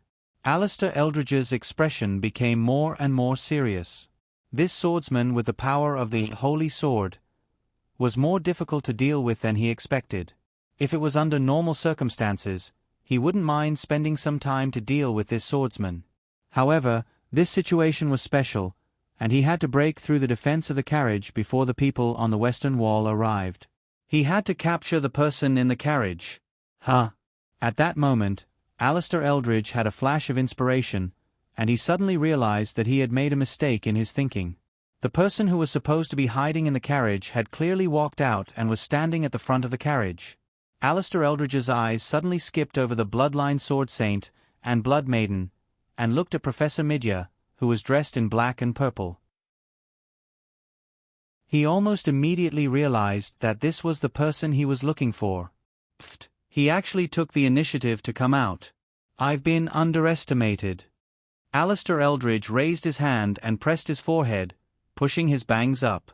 Then, when the Bloodline Sword Saint approached again, his eyeballs moved down at the same time, and a new pair of eyeballs moved from the top to the middle of his eye sockets. The power of space instantly erupted. The Bloodline Sword Saint stabbed out with his sword, piercing through Alistair Eldridge's afterimage. The Bloodline Sword Saint suddenly appeared at the front of the carriage, standing right behind Professor Midya and Alphalia. At that moment, Professor Midya's heart was filled with an extremely strong sense of danger. In her premonition, she could even see the scene of her death. The Demon King had grasped too many abilities. Professor Midya had never fought the Demon King head-on before, and her knowledge of its strength and strangeness was limited to the extent of collecting information. In fact, she didn't have much actual combat experience. For a prophet like her who had everything under control, this was extremely uncomfortable. She was frightened by her premonition and didn't immediately take action. Instead, Blood Maiden, Alphalia swung her hand backward the moment she sensed the spatial fluctuations. Blood covered her hand as she swung her hand backward, condensing into a sharp blade. However, Alphalia didn't feel the sensation of being cut. Instead, she felt a bit of pain. Blood splattered everywhere, and her left hand, which she had swung backward, was cut off from her forearm. The skin on Alistair Eldridge's right hand turned back to the pitch-black skin of stone, which gave it a very special, anti-magic power. Professor Midya's spell barrier was easily pierced through, and Alphalia's arm was cut off in one strike. The moment Alphalia came back to her senses, streaks of blood extended out from the cut on her forearm, connecting them in the air. Alphalia immediately turned around and flew backward. The streaks of blood pulled her severed forearm back to where her arm had been cut off, and it was reattached perfectly. Then, with a flash of blood, the wound on her arm was completely healed, and not a single scar could be seen. Alphalia originally had excellent healing skills, and she had saved countless wounded people on the battlefield. The situation hadn't developed to the point where it was completely out of control. Although Alphalia's attack didn't have any effect, it still attracted Alistair Eldridge's attention and bought him some time. During this short period of time, Professor Midya finally woke up. Aquarius. As soon as she finished speaking, her magic guide sprite, Constellation Child, finally moved. The Constellation Child immediately raised its hands above its head, and an ice-blue vase with a long mouth appeared in its palms. It raised its eyebrows, and with a wah sound, it viciously smashed the vase toward Alistair Eldridge. This was indeed out of Alistair Eldridge's expectations. When he saw the vase, he thought that the Constellation Child would shoot out a water pillar to attack or suck someone into the vase. However, it didn't. That vase was actually used as an ordinary projectile. Alistair Eldridge suddenly took a step forward, and his right hand, which was like a black stone, slammed toward the vase. He was going to smash it into pieces, grab Midya, and run away quickly. Boom! The vase was indeed broken, but Alistair Eldridge was also gone. Professor Midya gasped for breath, grabbed Alphalia's arm, and ran toward the carriage. Let's go. The Demon King's strength exceeded her expectations. She had to reflect on herself. Was it because she had been hanging out with people like Shi Erfu and Kazair for too long that she had forgotten the fact that she was just a weak astrologer? As for Alphalia's willfulness for revenge, she would personally shatter it. Where's the Demon King? Alphalia suddenly asked. It was randomly teleported away by Aquarius. Midya took a step forward. It shouldn't be too far away. Before it relocates its position and rushes back, we have to get close to Shi Erfu and the others as soon as possible. Alphalia gritted her teeth, but she didn't act willfully. She turned around and walked into the carriage. However, at this moment, the curtain of the carriage was pulled open from the inside. White Gouda suddenly rushed out with the lightsaber transformed from the Holy Sword Curse in one hand. In his other hand, he was still holding the Bloody Serpent magic card. The carriage was filled with demon leeches that were used as sacrifices. In the name of White Gouda, I sacrifice and summon the Bloody Serpent. A huge and complicated sacrificial summoning array appeared above the pumpkin carriage. Professor Midya's expression froze when she saw the ferocious serpent head that drilled out of the sacrificial summoning array. In the next second, Alistair Eldridge, who had instantly locked on to the target's position, used the special ability of the Abyss Bug Demon, and opened a dark wormhole that connected the two coordinates. A terrifying pressure was emitted from the wormhole. Black beasts. Professor Midya suddenly turned around and urged the black beasts to gallop. However, just as the two black beasts were about to accelerate, a finger stretched out from the wormhole, and a black light flashed. Boom! The two black beasts were shot to death on the spot before they could even make a sound. Alistair Eldridge stepped out of the wormhole, and the corners of his mouth almost reached his ears. He could not control the smile on his face. On the other side, the blood-borne sword saint wanted to rush over as soon as Alistair Eldridge teleported. However, Lich, Ian Tuttle raised, ghostly eye, again and blocked the blood-borne sword saint's body. Alistair Eldridge's gaze moved down and stared at White Gouda. He said in a low voice, "Found it." At this moment, all the pressure was on White Gouda. There was another Demon King hiding in his body, but when he faced the second Demon King, he felt fear. Fear was not shameful. Even a hero would not lose the emotion of fear. The key was to muster up courage while feeling fear. White Gouda clenched the blurry lightsaber in his hand and shouted, trying to muster up his courage with his aura. However, in the next moment, Ophelia suddenly moved sideways and stood between him and number 2. He summoned the Bloody Serpent, and rushed out with Holy Sword Curse to protect his mother from the Demon King. However, he did not expect that, in the end, he would be the one being protected. Libra. Home of Blood Mist. Sun God's protection. Blood Escape Curse. Demon King's true body. The stagnant atmosphere was broken in an instant. The 5 people inside and outside the carriage released their skills at the same time. Professor Midya immediately grabbed the Constellation's Child, and the Libra symbol suddenly lit up between the Constellation's Child's eyebrows. A scale appeared in each of the Constellation's Child's hands, and the fate in the field began to change strangely. White Gouda roared out the ultimate skill of the Bloody Serpent. The Bloody Serpent, which had already come out of the sacrificial summoning circle, lowered its head and spat out a large amount of blood mist at the front of the carriage. Aurora's voice penetrated the curtains of the carriage, and a brilliant light shot out from within. The aura of flames and light instantly exploded, and the underground of the Freedom City faintly trembled. Ophelia bit the tip of her finger and directly wrote an incantation in the air. The blood mist in the home of Blood Mist was used by her, and a bloody light surrounded the entire carriage like a wheel. Alistair Eldridge laughed maniacally. The horns on both sides of his head grew out like tree branches, and his back arched like a mountain. A new pair of wings broke out of his skin and spread out angrily.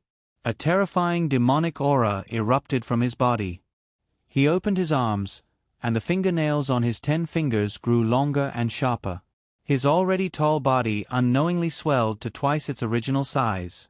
The pressure of the Demon King enveloped the entire area. The flying dragons galloped. Professor Shi Erfu was the fastest. He had already shaken off the 6 flying dragons behind him by half.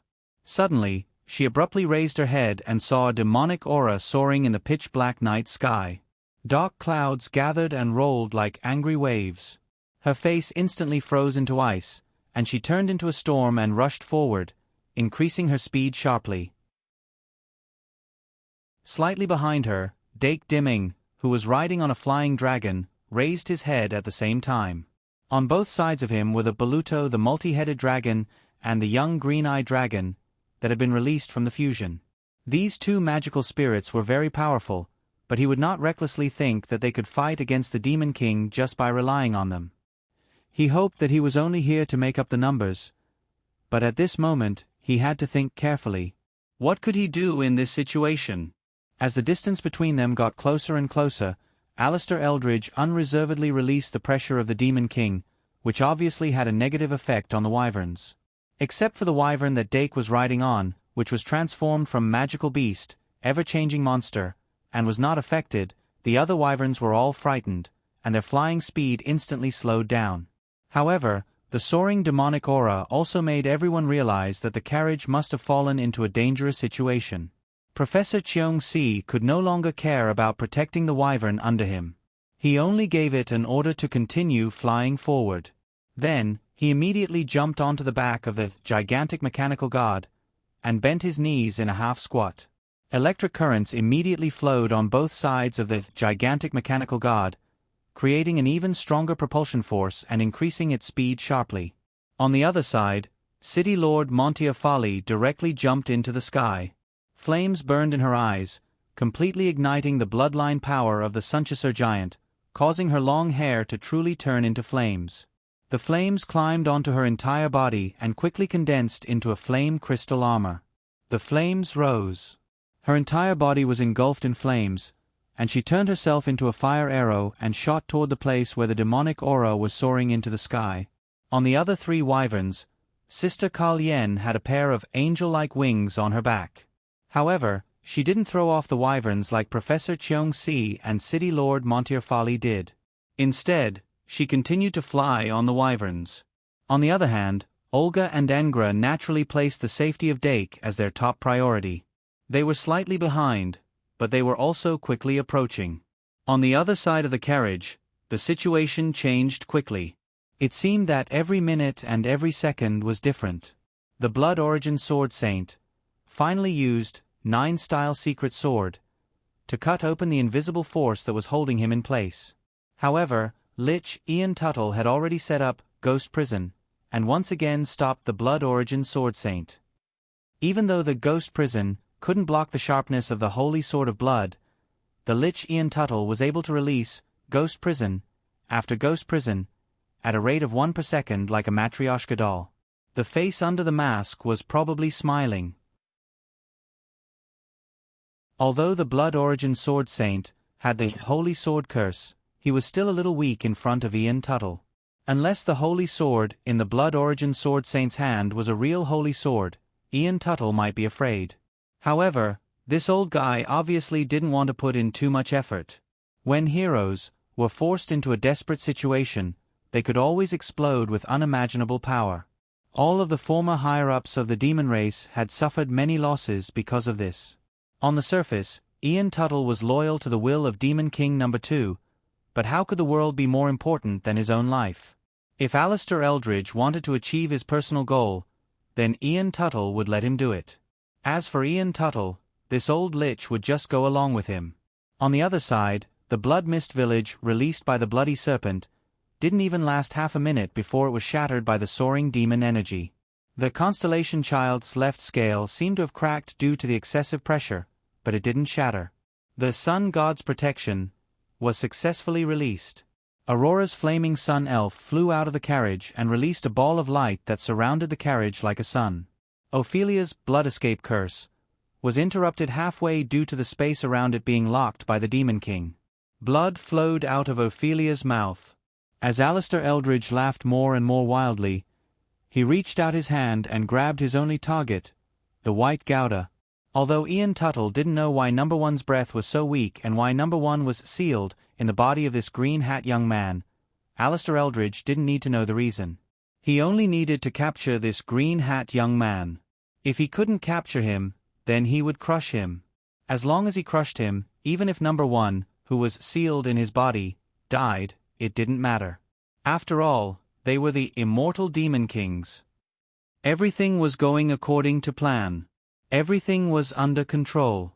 When Alistair Eldridge realized that he had successfully found his real target before the people from the West City arrived, he was very sure that he had won. Sizzle! The heat emitted by the Sun God's protection wasn't high in Alistair Eldridge's eyes. Alistair Eldridge adjusted his right hand to the arm of Lava Demon and gained immunity to the fire element. However, when Alistair Eldridge's hand passed through the shield, the skin and flesh on his palm instantly melted, revealing his white finger bones. After that moment, even the finger bones were burned into ashes. Divine power. The confident expression on Alistair Eldridge's face was suddenly frozen, but his reaction was so fast that he deserved to be called the Undying Devil. Even his gecko cutting off its tail was unbelievably fast. When the flame of the sun god burned along his palm to his forearm, Alistair Eldridge decisively adjusted his right arm to the factor of lizard demon and completely cut it off. Then the flesh and blood wriggled, and a new arm broke out of the ground. Alistair Eldridge's head was full of cold sweat, and he actually took a step back. At the front of the carriage, White Gouda, who was pale because of the impending disaster, couldn't help but breathe a sigh of relief. Then Ophelia, who reacted, endured the pain of the backlash and immediately pushed her baby son, who was standing still, into the carriage. However, she didn't enter the carriage herself. Instead, she took out more magic cards from her card bag. The sun god's protection, released by Aurora, unexpectedly blocked Alistair Eldridge's attack and even burned off one of his arms. However, even Ophelia Brad immediately thought of a way to break it. As expected, after Alistair Eldridge took a step back, his entire huge body suddenly disappeared. When he reappeared, he was already inside the sun god's protection. He deliberately compressed his body from 5 to 6 meters tall to 3 meters tall and entered the sun god's protection. This was not the first time he used this kind of short-distance teleportation. However, when he was about to rush into the carriage and grab White out, Professor Midia, who was standing on the side without moving, revealed a faint smile in this desperate situation. Balance, balance.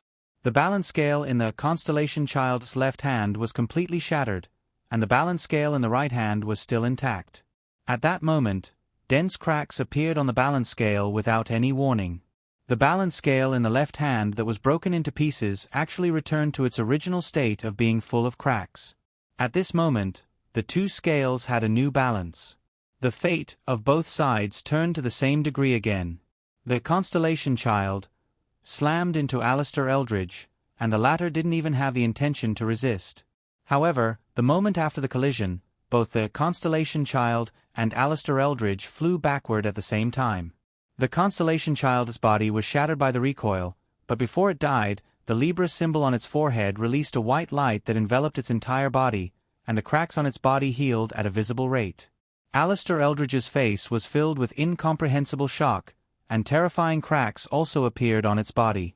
The cracks went deep into its bones and almost tore it into pieces on the spot.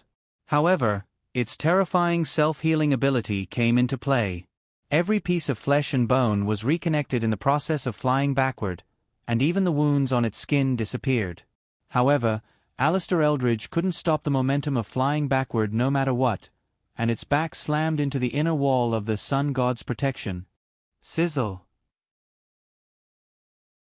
First, the two demon wings were burned by the sun god's flames, then the skin on its back, and then the muscles, blood vessels, and bones under the skin. Alistair Eldridge tried its best to bend its body and extend its head forward, and its two arms tried its best to push back after its back was melted, but from its fingers to its palms to its arms, they were all burned by the flames in the blink of an eye.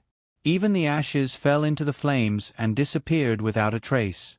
At the critical moment, Alistair Eldridge saw the constellation child that was also flying backward to the inner wall, and an idea flashed in its mind. It immediately adjusted its posture and extended its legs toward the flames. When its entire body was burned, and only its head was left, the mighty force that was pushing it to its death finally disappeared. Alistair Eldridge kept its head in the end. The constellation child, on the opposite side, also only wanted to cut off its round head. The power of the sun god. The power of fate. Alistair Eldridge gritted its teeth. This short experience in half a minute made it recall the pain of the final battle with the heroes team. It was after that battle that it was captured and sealed, and it didn't see the light of day for 10 years. Hatred and fear were born at the same time under such circumstances. Its remaining head quickly flew away from the inner wall of the sun god's protection, and new flesh grew out of the wound on its neck. As expected of the immortal demon king, Professor Midia's face was also pale. Using the power of fate just now had consumed a lot of her energy. The constellation child, didn't have the terrifying self-healing ability of the Demon King. Even if she used the power of the Ares secret technique, it would take a long time for her to recover to the point where she could use the secret techniques of other constellations. Without the Constellation Child, her combat strength would be greatly reduced. The only thing left was to think of a way to stop Demon King No. 2's wound from healing. When this thought appeared in her mind, Blood Maiden Ophelia had already started to carry it out. A pitch-black magic floated out of a magic card in her hand, and it floated toward Alistair Eldridge's head like a cloud. Alistair Eldridge's eyelids suddenly felt heavy, and even his thoughts slowed down. However, he gritted his teeth, and the lightning horn on his forehead attracted lightning to strike down, instantly waking him up. Ophelia took the opportunity to throw out a magic array. The magic array flew under Alistair Eldridge's head in an attempt to slow down his self-healing speed. Then, magic spirits were summoned one after another, and they charged toward Alistair Eldridge. He. Faced with such a desperate situation, Alistair Eldridge suddenly burst into laughter. The magic elves that approached him shriveled up and devoured all of their magical powers. He opened his bloody mouth and turned into a black hole. Even the magic that Ophelia had set up in the magic array was devoured. The part above his chest recovered at a speed visible to the naked eye. He suddenly opened his two arms, and the devouring range of the black hole expanded infinitely. Directly below, countless people were attracted by the battle in the night sky. They either looked up directly or indirectly through objects. At this moment, they suddenly found that the magic in their bodies disappeared out of thin air. Without magic, there was only physical strength, blood, and vitality. The sudden feeling of weakness constantly reminded them that they didn't even have the qualifications to watch the battle. The priests who were invited to the Freedom City stood up at this moment. The light magic of the Holy Church weaved a barrier, temporarily blocking the devouring power. However, the area that the priests could protect was limited. More people rushed out in panic, and a large number of chaos appeared on the ground. Misfortune never comes alone. In the astral maze, that even Midya herself ignored, a magic sword that emitted a strong spatial fluctuation broke through the maze and went straight into the sky. The Stitching Corpse demon, Luoluo, raised his right hand, and the Eye of the Void that was embedded in his palm released a magic sword that seemed to have a substantial form. At the same time, it broke through the maze and cut a huge hole in the astral maze. Under the influence of the aura, the other demons who were trapped in the maze raised their heads and found the hole that had been forcibly cut open. The Stitching Corpse demon was the first to fly out of the maze, followed by the vampire Narrate and the flower-winged demoness Dorothy. Not long after, the 7 black-robed demons all came out. Although the astral maze was still there, it was already useless. Alistair Eldridge's laughter became more and more rampant. As for Midya and Ophelia, they were so nervous that they almost suffocated. The two quietly looked at each other, and at this moment, they rushed into the carriage without any hesitation. After Midya entered, she slapped the door and closed it. The pumpkin carriage was heavily guarded. Even space methods such as instant transmission couldn't escape. If they defended like this, they could at least hold on for a minute or two. I've been holding on for so long. Why hasn't she arrived yet? Professor Midya was covered in cold sweat, and her robe was soaked. She couldn't help but complain. Ophelia kept gasping for breath, but a faint sadness rose in her heart. After fighting with the Demon King, she understood what kind of existence the brave Brett had been fighting with all this time. She remembered the past with Brett, and she remembered Brett's sacrifice. Aurora, can you still release that? Professor Midya pointed outside. Aurora held the flaming sun elf in her hand and shook her head. After releasing the sun god's protection, her flaming sun elf was very weak, and it was impossible to draw out the divine power of the underground temple. Professor Midya simply sat down.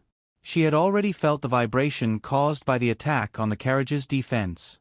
Aurora couldn't help but ask, "Professor, before you left, didn't you do a divination?" Professor Midya picked up the crystal ball again. Her eyelids slightly narrowed, and she finally revealed a bright smile. "Yes, it's a good draw, great luck." Rumble. Stitching Corpse demon, Luoluo held the Void Demon sword and slashed at the pumpkin carriage's defense barrier again and again. Ghost Man Vernon Electra's body became red, and he strengthened his muscles to the limit. Every punch made the barrier tremble. Alistair Eldridge looked at their actions and breathed in the last bit of magic. Its body had been completely healed, but its untainted appearance was unsightly. The people in the carriage gave him a big surprise, and he looked a bit embarrassed.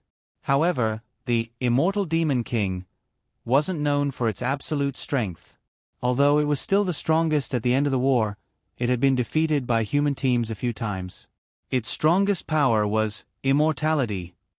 Therefore, it wouldn't be angry because of this little embarrassment.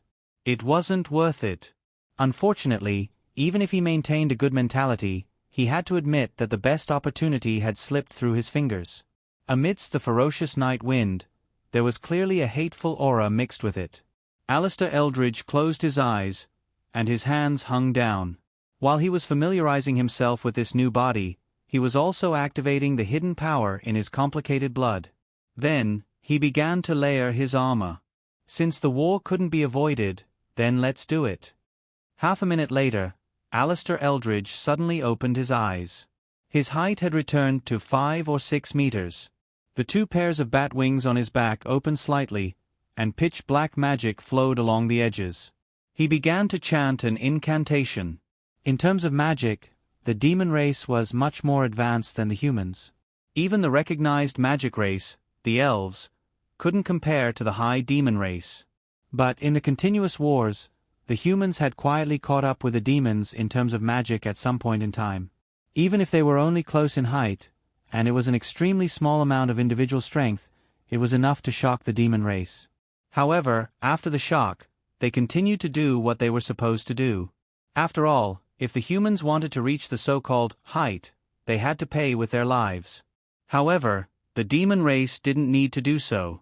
Now that he thought about it, if the demon race could face the fact that humans were catching up from then on, perhaps they wouldn't have ended up in this situation. Alistair Eldridge opened his hands with his palms facing up, and one magic array after another appeared from his palms, feet, and head. The sky had long been covered by dark clouds, and both the moon and the stars had disappeared for a long time. And in the dark clouds, the dull sound of thunder was accumulating little by little. Now, there was a very simple truth. Lightning restrained flight. The lightning horn on Alistair Eldridge's forehead seemed to have become longer. He was summoning thunder and waiting for the arrival of Wind Elf King, Shi-Erfu. Thus, that gust of wind really came. Professor Shi-Erfu's figure appeared in the air about a kilometer away from the pumpkin carriage. Then, she continued to move forward without stopping. An extremely terrifying storm had formed around her body, and the dark clouds on the path of her high-speed flight receded, and starlight leaked out. Freeze! Lich, Ian Tuttle used the same trick again, trying to use Ghostly Eye to freeze the wind elf in the air. However, the moment the power of Ghostly Eye was condensed, it was torn apart by the storm, making one wonder if the person in the storm had noticed it. Ian was a little annoyed. He pointed his magic wand and summoned a row of Ghost Prison at once, but it was still broken in an instant. At this moment, it suddenly sensed something, and a flat spirit appeared under its feet, carrying it as it frantically retreated. Professor Shi-Erfu was still rushing in a straight line with no intention of changing direction, but the storm around her suddenly expanded and surrounded Ian's position in an instant. Whoosh! Ian Tuttle didn't have time to retreat at all. In the blink of an eye, he was swept into the storm and was then carried in a straight line toward Alistair Eldridge's position. Aurora's, sun god's protection, had been removed, and Alistair Eldridge was standing in the air in front of the carriage. Professor Shi-Erfu's storm would inevitably affect the carriage, but that was her intention. With the old Lich as an example, the stitched corpse demon retreated almost immediately, and only the ghoul Vernon was still fiercely smashing the barrier. Alistair Eldridge's eyes widened, and she looked directly at the storm. Suddenly, she let out a sharp scream like the banshee's howl. Boom! The dark clouds above her head rolled crazily, and the sound of thunder shook the world. Alistair Eldridge released the legendary forbidden spell, Thunder Sea of Realms. The first thunderbolt came out from the dark clouds, tearing the night sky apart, and the golden lightning flashed in the sky. The second thunderbolt went straight toward the storm that Professor Shi-Erfu was carrying. Alistair Eldridge predicted the distance of the storm and controlled the thunderbolt to bombard the tip of the storm. At this moment, the elemental restraint came into play. The thunderbolt that was as thick as a bucket successfully broke through the protective wall of the storm. But when Alistair Eldridge felt that it was effective, Professor Shi-Erfu's figure suddenly became blurred, and the thunderbolt went through her shadow and continued to strike downward. After the thunderbolt passed, Professor Shi-Erfu's figure became solid again, and she was even closer to the carriage. Thunder Sea of Realms! Alistair Eldridge suddenly roared, and suddenly, dozens of thunderbolts fell from the sky. These dozens of thunderbolts, under her terrifying control, fell toward an extremely small area one after another, and were extremely dense.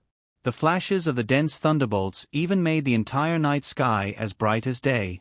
But in the blink of an eye, Professor Shi-Erfu was still moving forward with the storm, unscathed.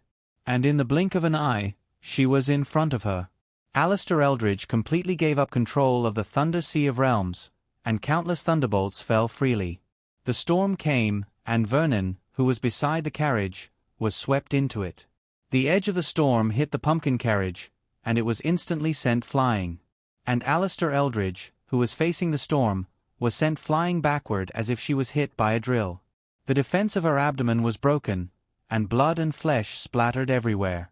Her angry roars were continuous, and the speed at which she was sent flying was even faster than the speed of sound. Along the way, the pumpkin carriage cleverly escaped from the storm, and the distance between Alistair Eldridge and the carriage grew larger and larger. Alistair Eldridge hurriedly used magic to send a voice transmission, and the Stitching Corpse demon, Rollo, once again formed the void magic sword and chased after the pumpkin carriage. The demonic beast, vampire, dead swamp demonic lizard, tower demon, and flat-winged demoness were ordered to block the reinforcements. However, the loose defense line that they had just formed was broken by the cyborg colossus in the blink of an eye. Professor Cheong-si half squatted on the back of the cyborg colossus, and her long hair fluttered in the wind. She did not hesitate to charge at the Stitching Corpse demon. When the 5 demons that formed the defense line wanted to chase after her, Li, who had arrived earlier than Professor Cheong-si, opened a boundless wall of illusions in their path. That wall of illusions did not have any presence, but those who passed through it seemed to have passed through a space tunnel and appeared in another place without any pattern. The demonic beast, vampire, and tower demon stopped in time, but the dead swamp demonic lizard and flat-winged demoness passed through the wall of illusions and appeared 1,000 meters away in the opposite direction. Then, the 2 demons waited for City Lord Mordilfully, who was going all out. Adhering to the fact that the ground element countered the fire element, the dead swamp demonic lizard opened its pair of dragon wings, and took the initiative to welcome City Lord Mordilfully. As for the flat-winged demoness, who did not want to fall into the trap, she quickly returned, and flew towards the demonic beast and the others. Not long after, Dake's group of 5 arrived late. 4 wyverns with 2 unridden wyverns. They looked rather imposing. But in front of the powerhouses of the demon race, they were not enough to look at. Dake confirmed that Professor Midya's pumpkin carriage had not been broken through, and could not help but feel relieved. After the dead swamp demonic lizard discovered that it was alone and without help, it promptly retreated, and returned to the vicinity of the group of demons. City Lord Mordilfully suddenly changed direction, and flew towards the pumpkin carriage. The Stitching Corpse demon, who was already facing off against Professor Cheong-si, immediately cursed, and promptly retreated. These demons clearly did not have the courage to sacrifice themselves for the Demon King, and in the blink of an eye, they all gathered together. Only the old Lich and Ghost Man were swept into the storm, and brought to the vicinity of Alistair Eldridge. Alistair Eldridge's forbidden spell, Realm-Breaking Lightning Sea, created a forbidden area in the air, separating the 2 places. Professor Shi-Erfu finally appeared from the storm, and she stood side by side with Wind Elf King Shi-Erfu, and they were surrounded by Demon King No. 2 and 2 other demons. But in the end, it was still unknown who was surrounded by whom. A little distance away, the Blood Sword Saint, who was brought here by the storm, was holding his forehead, desperately gasping for breath. His mask was already lost in the storm, revealing his soft cherry lips and small chin. On Dake's side, the number of humans and demons was about the same, but both sides had gathered, and did not make a move for the time being. City Lord Mordilfully hurriedly entered the carriage, and after confirming that Aurora did not lose a single hair, she finally let out a sigh of relief, and the flames on her body subsided. Professor Midgia nodded towards her, and once again walked out of the carriage. The night sky was filled with the sound of thunder, and the wind was unceasing. The starlight retreated, and the dark clouds rolled, as if it was the end of the world. But she had already made up her mind. The situation was under control again. 15,000 word super long chapter. Tomorrow at 6 a.m., I will write another 10,000 word chapter, begging for votes. Chapter 771. In the sky to the east, Professor Shi Erfu stood in the air like a stabilizing needle. In the sky to the west, the professors, maids, and a total of 6 demons were confronting each other. Now that things had developed to this point, Alistair Eldridge's plan was actually considered a failure. Professor Shi Erfu's strong breakthrough not only divided the battlefield, but also pulled the distance between him and the carriage extremely far away. Although he had part of the Abyss Bug Demon's ability and could teleport through the wormhole, this level of skill naturally had a cooldown. Now, if he wanted to continue to achieve his goal, perhaps the only way left was to fight head-on. Alistair Eldridge held his stomach and retreated slightly. His abdomen was penetrated by the drill formed by the storm, and now it was healing. But usually, even if his heart was gone, he wouldn't retreat, let alone having a hole drilled in his stomach. Now, he just wanted to let Lich Ian and Ghost Man Vernon enter the enemy's field of vision. In fact, Alistair Eldridge had always been aware of his subordinates' lack of effort. To be precise, except for Ghost Man Vernon, every other demon had their own thoughts. Remember the website, Vipkanshu. 6. Although everyone said, "Revive the demons," the more they understood this era, the more they found that this slogan was vague and powerless. When the demons were no longer the strongest race in this world, when the Demon King was no longer the strongest creature in this world, how could the demon society that used violence to maintain order and bloodline to determine the status of the demons survive?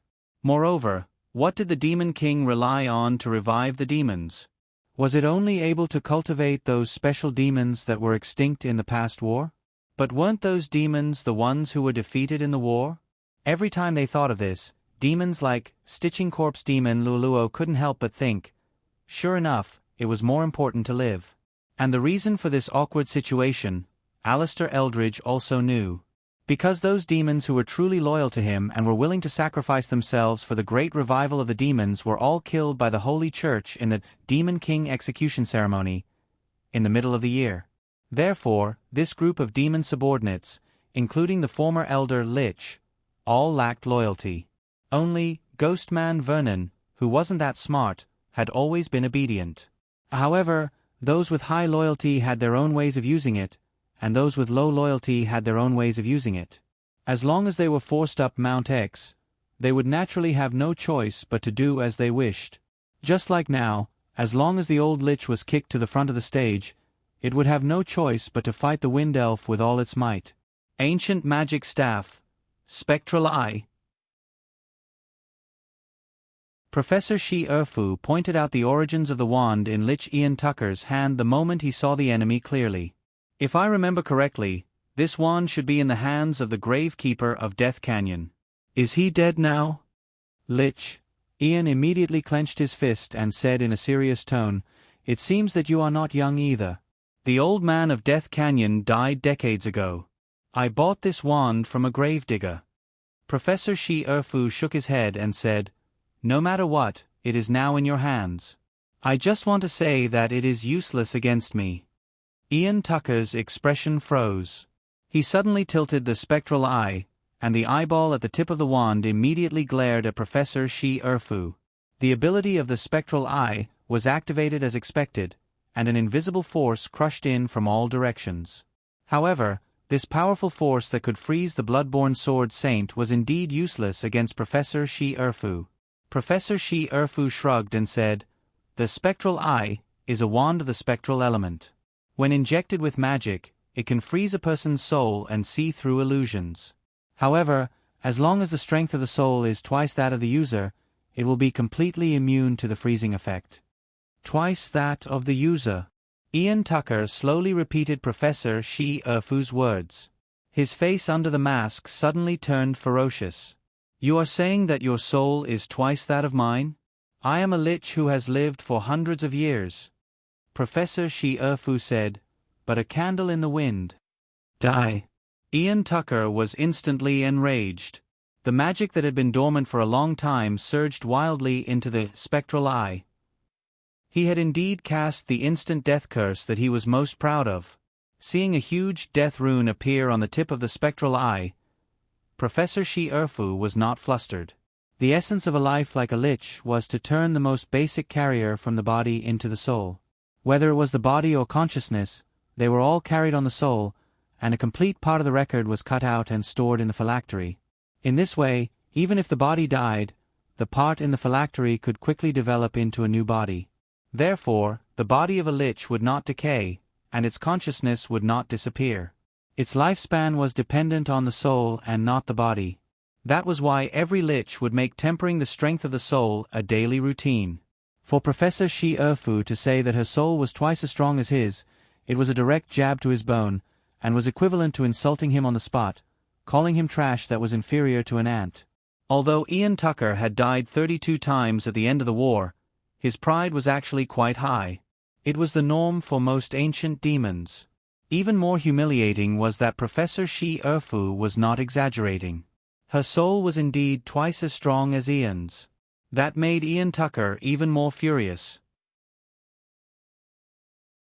Only by cursing her to death could the hatred in his heart be quenched. Even so, Professor Shi Erfu still shook his head. Death Curse is an instant death spell, but it has strict requirements on the target. It cannot be used on beings that cannot die. Ian Tucker. Professor Shi Erfu patiently explained, have you seen the mausoleum of the elemental elf king? In the blink of an eye, a cool breeze brushed past Ian Tucker's neck, as sharp as a blade. That large head soared into the sky without any warning. The turbid blood unique to liches instantly gushed out. Ian Tucker's eyes widened at once. His vision rapidly rose, but he did not die. For a lich, having his heart gouged out and beheading was no different from severing limbs. It was not a fatal wound. In fact, if he willed it, his main consciousness could immediately shift to the body below his neck, allowing him to move his limbs, and in fact that was what he did. The cut on his neck was immediately wrapped in a layer of mana. Blood no longer gushed out, and a blurry head poked out of his neck, bloating like a balloon and slowly revealing the details of his face. Professor Shi Erfu walked forward without appearing surprised.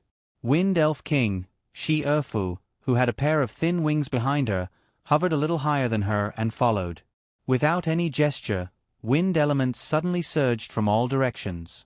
Lich, Ian Tucker's body suddenly split into pieces, causing Ghostman Vernon to feel a chill in his heart. However, the lich was not dead yet. Its soul crawled out from its broken body and grabbed the ghostly eye wand that was about to fall. Professor Shi Erfu's voice remained flat. It seems that you do not know the other function of the spectral eye. She did not wait for Ian Tucker's response, and simply continued, it is actually a wand that needs to bind the soul in order to be truly effective. Ian Tucker's expression changed abruptly, the outline of his soul shuddering violently. Then, all of a sudden, he let go of the spectral eye, as if he was avoiding poison, and his entire soul rapidly retreated. But as he retreated, he saw a wind wrap around the spectral eye wand that was about to fall from the sky, bringing it into the hands of that terrifying half-elf. Then, that half-elf held the wand and pointed the eyeball at him. Ian Tucker that Professor Shi Erfu had mentioned just now rang in his mind, and in that moment, he felt a strong sense of danger that he had never felt before. It was a feeling that he did not feel even when his 32 phylacteries were destroyed. In that moment, he instinctively realized that Professor Shi Erfu was not lying. The spectral eye could definitely bind the soul and enslave the soul eternally within the eyeball of the wand. In that critical moment of life and death, the old Lich made a decision that would appear to his descendants to be incomparably correct. Under the bewildered gazes of Vernon, Alistair Eldridge, and the blood-borne Sword Saint, he self-destructed his soul on the spot. Boom! Lich Ian Tucker's soul exploded into fireworks in the short few minutes of direct confrontation between the two. Ugh! Then, in one of his phylacteries, as if awakened from a nightmare, he abruptly straightened his back, his body still shuddering incessantly. Thus, there were only 2 demons left in the eastern skies. The entire region was dead silent, and only the rumbling of the thunder in the lightning sea of Realmbreaker continued to reverberate in the background. Ghostman, whose brain was filled with muscles, felt chills all over his body, and even felt his knees go soft. Alistair Eldridge, on the other hand, did not feel any fear. He was just shocked that Professor Shi-Erfu could actually make the old Lich choose to self-destruct with just a few words. He had been with the old Lich for a few months, and naturally knew how cunning he was. He did not expect that such a cunning Lich would self-destruct without doing anything. Was it because what Professor Shi-Erfu said was the truth? Of course, it was the truth. Professor Shi-Erfu held the spectral eye, and sighed slightly, saying, "Too bad it's not the wind attribute one." Spectral eye could indeed bind the soul, but she did not know the incantation to bind the soul. That was all. The reason why Lich Ian Tuttle couldn't expose the problem was because he was already afraid of it. In front of a person whose soul was twice as strong as his, he was indeed like an ant. This was the universal value of a species like Lich. Professor Shi-Erfu then raised the spectral eye slightly and pointed it at Ghostman Vernon Electra. The latter's muscles tightened in an instant, and a red magic light appeared on the surface of his body, instantly exploding. Ghost men were relatively rare among the demons, and they were high-order demons who were not proficient in magic. However, this did not mean that ghost men had little magic power. In fact, the magic power of ghost men was the same as most demons, and they were very large, but they used it in different places. Their muscles could absorb magic power, and when the muscles and magic power fused, they could form a special magic tendon. This made ghost men's explosive power far surpass other demons of the same order. Whether it was strength or speed, they were both very ridiculous. Demon King Alistair Eldridge's muscles were like this, and his physical strength basically came from this magic tendon. Because its brain was full of muscles, ghost men would first consider using its muscles to deal with most dangers. Therefore, its method of dealing with the spectral eye was very simple. As long as it ran out of the range of the spectral eye before the spectral eye was released, it would naturally not be frozen. The red magic light on the surface of its body pushed its muscles to the limit, and at the same time, it also gave it the ability to move in the air. At that moment, Ghostman Vernon not only ran out of the range of the spectral eye, but also completely disappeared from Professor Shi-Erfu's sight. Its body was extremely fast, and it opened its claws, revealing its sharp nails, and left behind a whistling sound. When it rushed to Professor Shi-Erfu's side, the sound suddenly became louder, and its sharp claws had already swept towards Professor Shi-Erfu's throat like lightning. An eye for an eye, a tooth for a tooth. It wanted to take Shi-Erfu's head with this attack. But what its fingers could touch was only the formless wind. Professor Shi-Erfu's body disappeared at that moment, leaving only a shadow behind. Just like when she was bombarded by lightning, she perfectly avoided all the damage. When the right hand slashed down, Ghostman Vernon's heart was alarmed, but just as it wanted to pull its right hand back, a chain quietly appeared on its wrist. It could no longer move.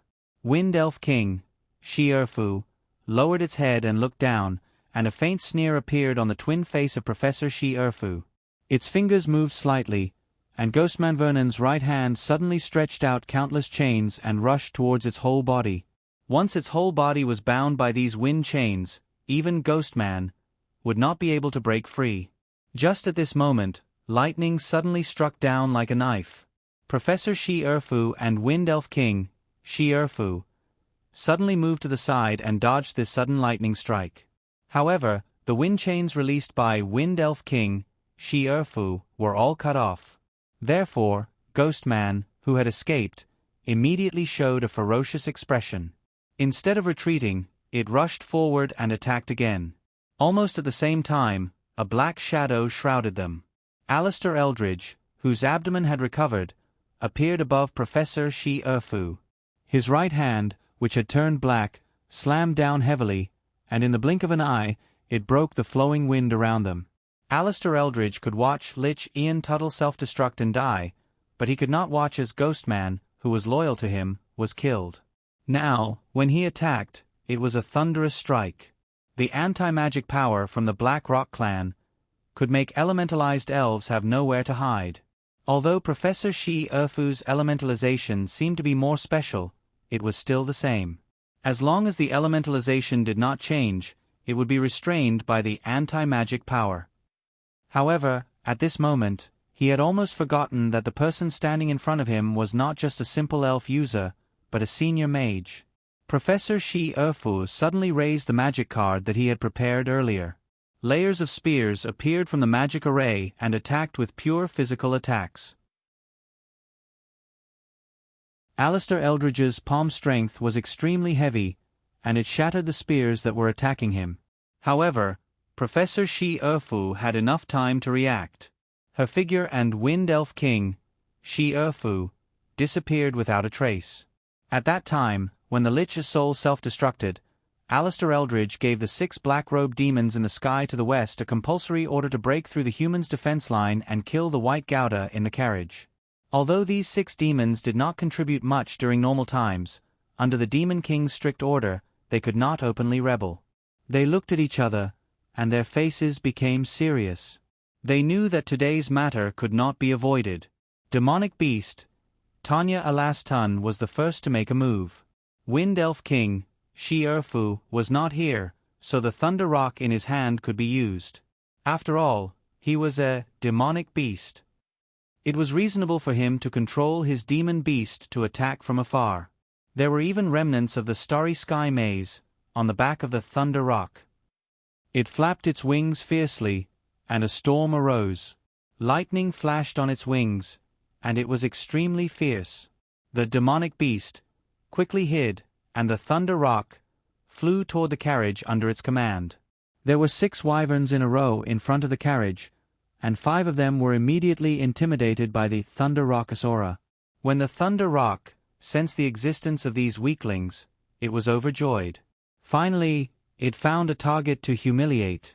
Then, it crashed into the fantasy wall, and appeared 1,000 meters away. It froze on the spot. Thanks to the demonic beast's reminder, it turned around in the air and flew back toward the pumpkin carriage. Then, at some point in time, it hit the fantasy wall again and appeared in another place 1,000 meters away. Ha ha ha. Professor Li sat on the head of the Thunder Rock and laughed so hard that he could not stop. Demonic Beast. Tanya finally noticed the little fairy sitting on a feather and swinging her butt, and she subconsciously shrank back. The demonic beast's demon beast was taken away, and it is reasonable for it to hide and wait for an opportunity to take it back, right? Dunia muttered to herself, hiding her thoughts even more discreetly. Tanya could find a reasonable reason to slack off, but the others did not have such an easy time. Luoluo, the Stitching Corpse demon, sighed and pointed at the several people on the back of the wyverns, saying, "Pick one each." Dead Swamp Demonic Lizard Paul said in a low muffled voice, "Can we pick the people in the carriage? The one with fire will come out eventually." Flat-Winged Demoness, Dorothy immediately mocked, "You really know how to pick the weak ones." Dead Swamp Demonic Lizard's voice suddenly became louder. "The earth element counters the fire element. This is a smart move, and the ones outside are not enough to pick. What about you?" Flat-Winged Demoness. Dorothy immediately narrowed her eyes and pointed at Sister Carlien. "She is the one." Sister Carlien's aura of light was very strong, but Dorothy was not afraid. In her opinion, Sister Carlien was also relatively weak in that group. She avoided the weakest and the strongest. She wanted to save her face and her life. Due to their instinctive dislike of the light element, the other demons did not object. Then, Tower Demon, Atta said in a monotonous voice, "They've gathered. Are they also discussing the distribution of the battle? Dake and the others rode on the wyverns and floated in the air with their heads facing the carriage. The people sitting on the carriage and Professor Midya on the front of the carriage were in a circle. They were really discussing how to deal with these demons. But they did not discuss how to distribute the battle. The reason was that there were not many people who could still fight. Other than Professor Shi Erfu, who was fighting 1 against 3, only Professor Cheong Si and Professor Li Li were still in perfect condition. Professor Midya definitely did not have the ability to participate in the battle. Mayor Montefiore still had the strength to fight. But there were only 3 people left. The only ones who could still fight were Dake and his maid. Dake Diming's performance in the academy was very outstanding. But after all, he was only a second-year student. As for his maid, his safety was naturally the top priority. Moreover, among the 3 maids, only Olga could maintain her combat effectiveness in the air. Eve's strength was not enough. Although Angry was not bad, before she obtained the 12 gold holy suit, the difference in strength between her and the professors was still quite big. Not to mention, she did not have any air combat equipment. Therefore, even if Olga was added, there would only be 1 more person. There were 4 people in total. Oh, there was also Sister Carl Yen. Don't always forget about me. Sister Carl Yen helplessly twirled her 2 strands of hair. Don't treat the infirmary as a teacher. But when Professor Midya was planning the battle strength, it was indeed not very good to include her. That was because she did not know Sister Carl Yen's strength well. And in the government building, Sister Carl Yen had only summoned an 8-star light element angel. It would definitely be very difficult for an 8-star elven elf to fight against these demons. Instead of pinning their hopes on her, they might as well pin their hopes on Ophelia to summon the Bloodline Sword Saint. Although the Bloodline Sword Saint was also an 8-star elven elf, it was obviously different from ordinary 8-star elves. The most important thing was that it could use the Holy Sword Curse. Unfortunately, the Bloodline Sword Saint seemed to be in a state where it could not be summoned back. Ophelia herself had consumed a lot of energy and was currently in a very bad state. Otherwise, if she and Ophelia pooled their energy together, they could barely be used as 1 person. In the end, whether it was her, Ophelia, or Sister Carl Yen, they were all support. Just me. Sister Carl Yen reiterated. Look at that birdman with only 1 wing over there. Is it eyeing me? Coincidentally, I'm eyeing it too. Let's leave it at that. Professor Cheong Si nodded slightly and said decisively, it's time to move. We can't let them turn back to support number 2. Professor Midya glanced at Sister Carl Yen again, and her gaze paused especially on the angel wings behind her. Finally, she nodded and said, those demons don't have a strong will to fight. If we can drive them away, there's no need to pursue them. The most important thing is to go and help Shi Erfu seal number 2 as soon as possible. Understood. Professor Cheong Si suddenly turned around and jumped onto the back of a wyvern. Then, together with the cyborg colossus, they brazenly charged toward the demons. She had not considered the distribution of combat power or one-on-one combat power at all. This group of people with such a weak will to fight could scare off several demons with 1 charge. A magic card appeared in her hand. After summoning it, she slapped the wyvern under her. The light released by the magic card immediately spread to every inch of the wyvern, and a special metal magic pattern was engraved on its body. This magic pattern enchantment was not only a magic card, but also an item card. It was somewhat similar to the Phantom Weapon spell. As the metal magic pattern lit up 1 by 1, the wyvern's momentum and defense increased. There was also an additional layer of shield that could protect the rider. Professor Cheong Si reached out again, and a huge steel gauntlet condensed on her right arm from her shoulder to her fingertips. A 5-meter-long steel spear also appeared in her palm. In the blink of an eye, she had transformed into a regular dragon knight. When the 5 demons saw Professor Cheong Si charging over on the wyvern, their expressions all changed. The Stitching Corpse demon, Luoluo, suddenly condensed the Void Demon sword and said in a deep voice, 1 more person. He had fought with Professor Cheong Si several times. Although they did not test each other's strength, he instinctively felt that it was too dangerous for him to go alone. "Count me in." The tower demon, Atta, stood up. It was tall and thin, and its voice was deep. Its hands and feet were extremely long. It stepped forward, and a square stone naturally appeared under its feet, dragging it in the air. The stitching corpse demon, Luoluo, immediately nodded. The sound of muscles squirming was heard, and 2 wings appeared on its back. They were a black-red dragon wing and a grayish-white bat wing. The 2 of them looked at each other, and then took off at the same time, charging toward Professor Cheong-si. Among the remaining 3 demons, the flat-winged demoness also opened her only wing and flew to the side. She did it on purpose to distance herself from Luoluo and the others. On the human side, she had just met Sister Carl Yen's eyes. Then she saw the nun flying over on the wyvern. She clearly has wings, but she wants to ride a wyvern. Is it because of the time limit of the wings, or is she worried that the wings will dissipate after her magic power is used up? The flat-winged demoness thought quickly. She knew that this was not a sparring session, but a battle of life and death. Analyzing every peculiarity of the enemy was beneficial for finding their weaknesses. "Mine is out too."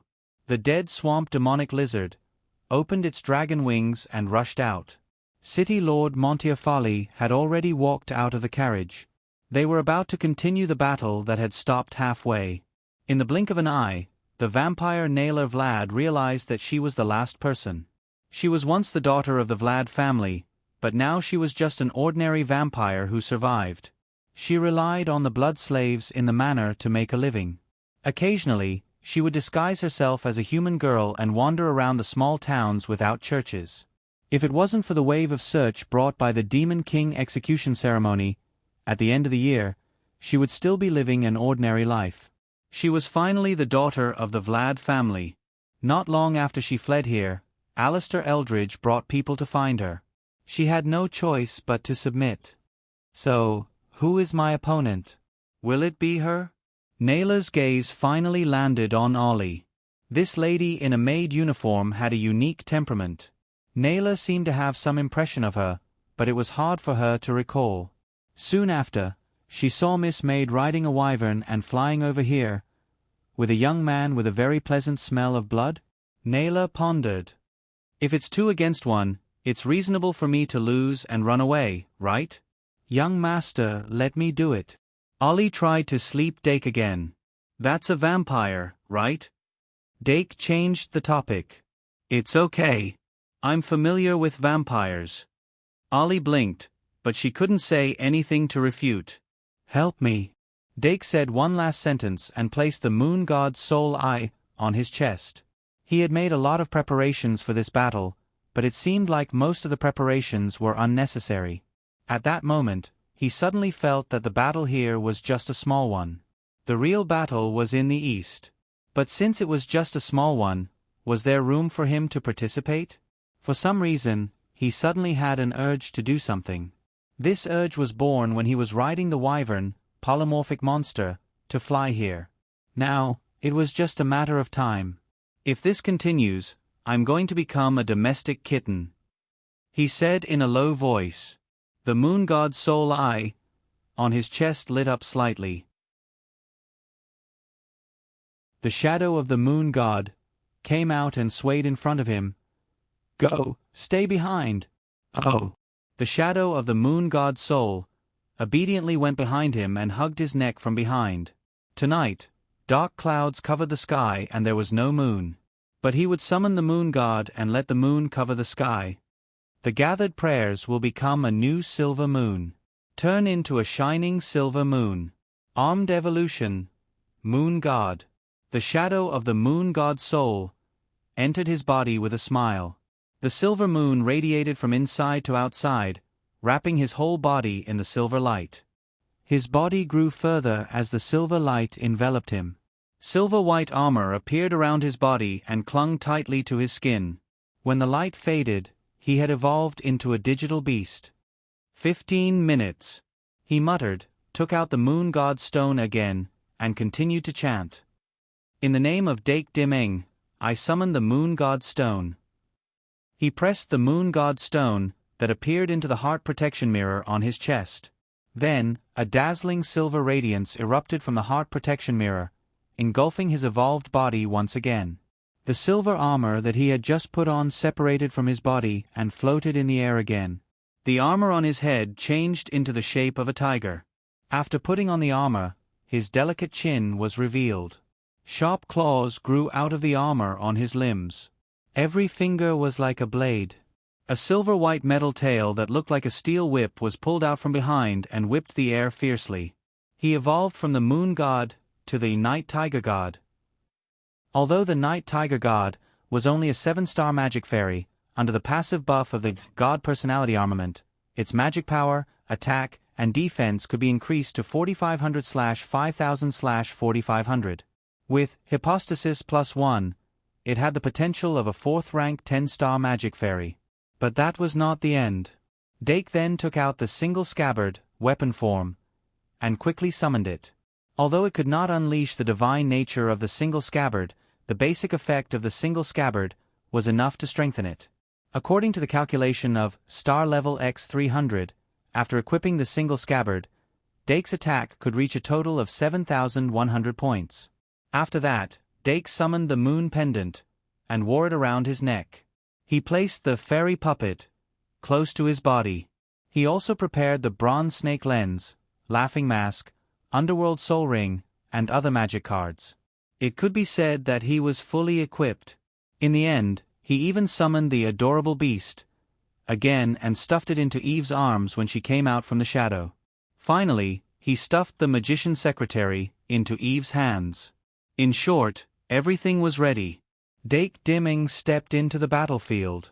The vampire Narrate stood on the spot and stared blankly for a while before pointing in a direction. Dake nodded slightly and rode the wyvern, shape-shifting monster, to the side. The beginning of the battle was so friendly that it was like both sides were sparring. But if anyone was confused by this appearance, they would definitely fall into the abyss. The battle between Professor Cheong-si, the Stitched Corpse Demon, and the Tower Demon had already begun. The intensity and danger of the battle was extraordinary. The Stitched Corpse Demon revealed its true form in the 2nd minute of the battle. It roared and tore the black robe on its body.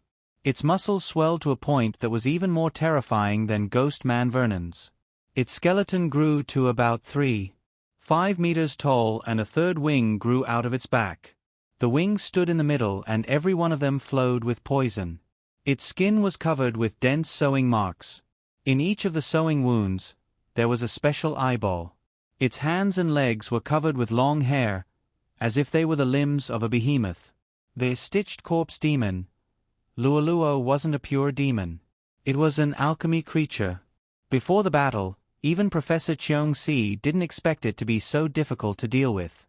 Luoluo's individual strength was very close to that of a former demon king. As for the Tower Demon, Atta, it was just a facade. It didn't have any fighting power. The defensive wall made of square stones couldn't block any damage. When the Stitched Corpse Demon revealed its true form, the Tower Demon couldn't do anything. The battle between Professor Cheong-si and the Stitched Corpse Demon Luoluo became more and more intense with each passing second. The Tower Demon was almost reduced to a spectator.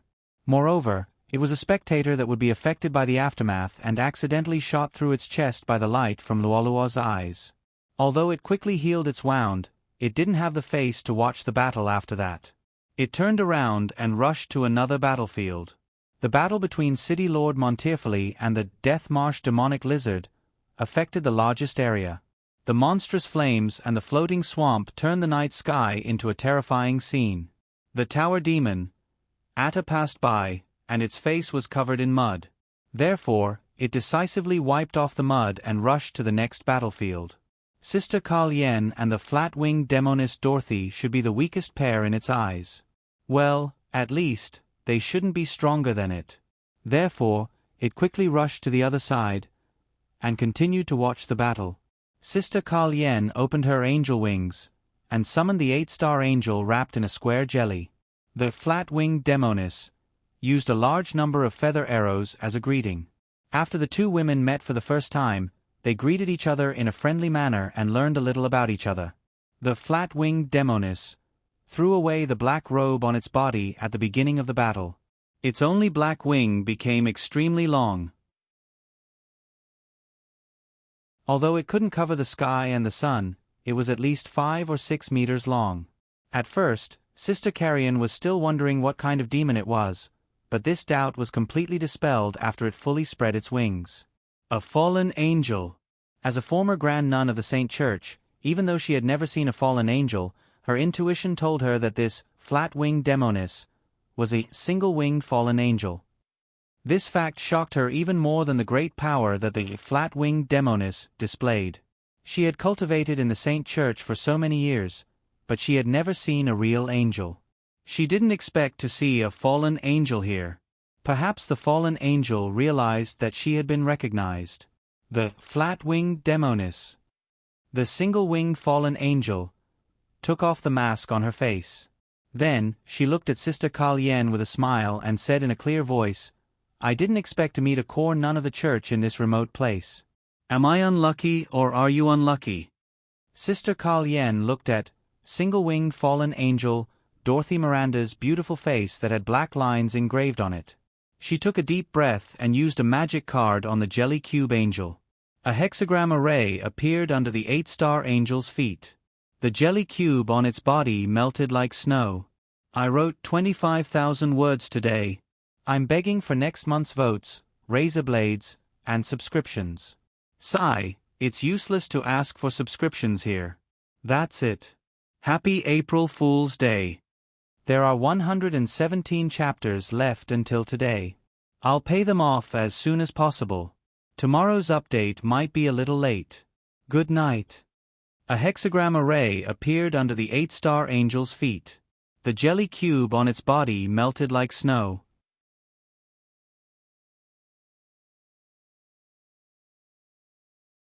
Chapter 772. Tower Demon. Atta had walked around the battlefields in the west, and he couldn't help but start to doubt his life as a demon. "I thought everyone was just a bunch of gangsters, but I'm the only one who is actually a gangster." In order not to be affected by the holy presence of that angel, Tower Demon, Atta hurriedly slipped away and went to the next battleground. "If I'm not wrong, only that vampire and that human boy are left, right?"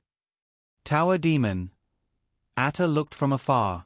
It noticed that the person who fought against Ms. Vampire wasn't that maid who seemed to be hiding her strength, but the young master who was protected by the maid. Atta was used to this kind of thing. The young master, who was secretly protected by his bodyguards, defeated a magical beast alone, and saw it as a growth.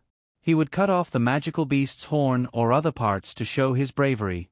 Atta thought that what was happening in front of him was similar to this. Although it was ridiculous for Atta to do something like this on a battlefield where life and death were at stake, it didn't make sense at all. However, since there were already so many ridiculous things, why couldn't there be one more? Look, that maid is indeed guarding outside, and that young master. Atta. Who is that? Remember the URL. Vipkanshu. VIP Tower Demon. Atta suddenly widened his eyes. However, he didn't see that young man under the night sky, and the one who was fighting against Vampire Narrate Vlad was an adult who was wearing a heavy tiger-shaped armor. Originally, the scene that appeared in its mind should have been Vampire Narrate teasing the little boy. It wouldn't be the same as the previous few battlefields. She said that she was going to play around, but not long after the battle started, she was almost beaten out of her head. But what the hell was going on? Ms. Vlad, when did you become so powerful? Do you have to use your ancestors' blood to fight against a human boy? Wait. Ms. Vlad is a direct descendant of the ancestor of vampires? Tower Demon. Atta's feet shivered. It didn't shiver because its face was made of stone. Vampire. Narrate Vlad. That's right. That Vlad. Vampires that were chosen by the Demon King as a vessel were naturally not cheap goods. The Vlad family was extremely famous throughout the history of vampires. Vlad had very few descendants, and most of them were pure-blooded. Their ancestor was one of the few, true ancestors of vampires. Due to the long lifespan of vampires, Vampire Narrate and that vampire's true ancestor weren't more than 5 generations apart from each other. Bloodline was a vampire's greatest strength. The Vlad family prided themselves on their bloodline, but they were also bound by their bloodline. They would do anything to maintain the legacy of their noble bloodline, such as incestuous marriages. One of the more outrageous ones was offering a certain Vlad family member as a vessel to the Demon King. That was a suggestion made by several eccentric elders of the Vlad family. They believed that even if the Demon King was reincarnated, the bloodline in the vessel would still be passed on, and the immortal Demon King would naturally pass on the bloodline for a longer time. The arrogance of the Vlad family was ingrained in their bones, but their arrogance was very different from the arrogance of most vampire nobles. They were only proud of their bloodline, but they weren't proud of their character or strength because of the nobility of their bloodline. That was why they were willing to do anything to maintain the legacy of their bloodline, and they were especially good at hiding. Although Vampire Narrate looked like a noble and delicate young lady on the surface, she was actually a master of treachery. This could be seen from the fact that she was the last surviving descendant of the Vlad family. Because without her, all of her hiding relatives were dead, but she survived. This trait of the Vlad family wasn't a secret among the high-ranking demons with long lifespans. Tower demons were like turtles. They had a hard shell and a long lifespan. They also had a special skill that allowed them to turn themselves into a real tower. Once they used this skill, no one would be able to recognize them. Only when the preset time was up would the tower demon gradually awaken and transform from a tower to a life form. Tower demon Atta had relied on this special skill to survive. There were many tower demons like him in this world, but some tower demons set themselves a long time to awaken, and Atta only set it to 10 years. Therefore, as a demon who was also good at hiding, Atta and Narrate secretly appreciated each other, even though it was one-sided. But because of this understanding, Atta was surprised, shocked, and even frightened by Narrate's bravery. "Narrate, what's wrong? Narrate, what's wrong with you?" Tower demon Atta definitely didn't know that Narrate was asking herself the same question at the same time. Let's use a metaphor that we can easily understand. Right now, Narrate was like a rabbit that had entered a special period. She couldn't control herself at all. Everything started when the Dake evolved into a night tiger deity and fought with her. At that time, Narrate was actually a little glad at first. Although her opponent was wearing an armor that she had never seen before, the armor's effect on the wearer depended on the wearer's own strength. If a person didn't have enough strength, no matter how powerful the armor was, he couldn't suddenly become powerful. Moreover, the armor consumed a lot of magic power. The more intense the battle, the more power was used, and the more magic power was consumed. Therefore, her initial idea was to pretend to fight with her opponent and try to pretend that they were evenly matched. When her opponent's magic power was about to be exhausted, she would pretend that she was sent flying with all her strength. Then, she would smoothly retreat from the battlefield. After all, the other party was a human powerhouse who was wearing combat armor, and there was another powerhouse who was hiding his strength. As a weak vampire's daughter, it was reasonable for her to escape in order to save her life, wasn't it? In order to show her sorry state, Nayla was even prepared to run out of the Freedom City in one breath, to a place thousands of miles away, or even thousands of miles away. She couldn't see through this group of academic mages that suddenly appeared. She had long wanted to escape. If it wasn't for the fact that the undying Demon King couldn't be killed, she wouldn't have delayed until now. Therefore, Narrate, who thought that she had found an opportunity, maintained a cautious and steady mind and began to fight with Dake. After this fight, Narrate regretted it. The opponent's strength was at least twice as strong as she thought. Although she wasn't powerless to fight back, she couldn't control the whole situation. And if she couldn't control the whole situation, how could she act without leaving a trace? This isn't good. Nayla's first reaction was to retreat. Therefore, in the initial confrontation with Hu Jinxing, Narrate wasn't steady enough. In a moment of carelessness, one of her arms was cut off by Dake's double chop. Looking at the arm that was cut off, Narrate suddenly realized something. With a bang, her body turned into a swarm of bats. They flew out like lightning, caught up with the arm, and surrounded it. After being surrounded by the bats, the arm also smoothly disintegrated into bats. Narrate reformed her body in the swarm of bats. Her mask and black robe had fallen with the wind. Her specific appearance was exposed to the eyes of humans for the first time. In that split second, Dark Diamond, who was originally chasing after him with his sword in hand, suddenly stopped in midair. Dake's face was full of surprise. He wasn't afraid, just pure surprise. There were always all kinds of unexpected coincidences in this world. Every time someone encountered one, they would feel that it was inconceivable. Dake's experience so far could be considered bizarre, but he never thought that in this situation he would encounter a real vampire's daughter who looked like she was made from the same mold as Victoria. Since Victoria had never left the Duke's mansion or the Shang Malian Academy, the possibility of her deliberately changing her appearance was extremely low. Moreover, if one took a closer look, the face that appeared in front of them was more mature than Victoria's face. The appearance of a vampire wouldn't decay with time. High-level vampires could choose to fix their appearance at a certain time period. Most of the vampires would change their appearance to that of an 18-year-old human. Narrate Vlad was no exception in this regard. Therefore, her face naturally looked more mature than Victoria's at this moment. But this didn't prevent others from seeing the similarity between the two faces. Dake stopped his actions. His brain was working quickly, thinking of all the possibilities for this situation to occur. Victoria's appearance was derived from the blood concubine Ophelia and the vampire Vlad who had unexpectedly awakened in the secret passage. He ruled out the possibility that the vampire in front of him was related to the blood concubine by blood. In fact, the answer was already obvious. Therefore, Dake asked tentatively, "Vlad?" Narate's expression suddenly changed. Vlad was one of the oldest vampire families. At the end of the war, all the members of these families were marked as people who must die. Therefore, they were hunted down on a large scale. Most of the people who must die had already died. Only a very small number of them survived, but they were still being hunted down by the Holy Church. Narrate, as the last descendant of Vlad, had already used the method of substituting one thing for another to erase her name from the list of people who must die. Therefore, the only thing she couldn't let humans know was the surname Vlad. But now, this secret was exposed on this occasion for reasons that puzzled her no matter how much she thought about it. Damn it!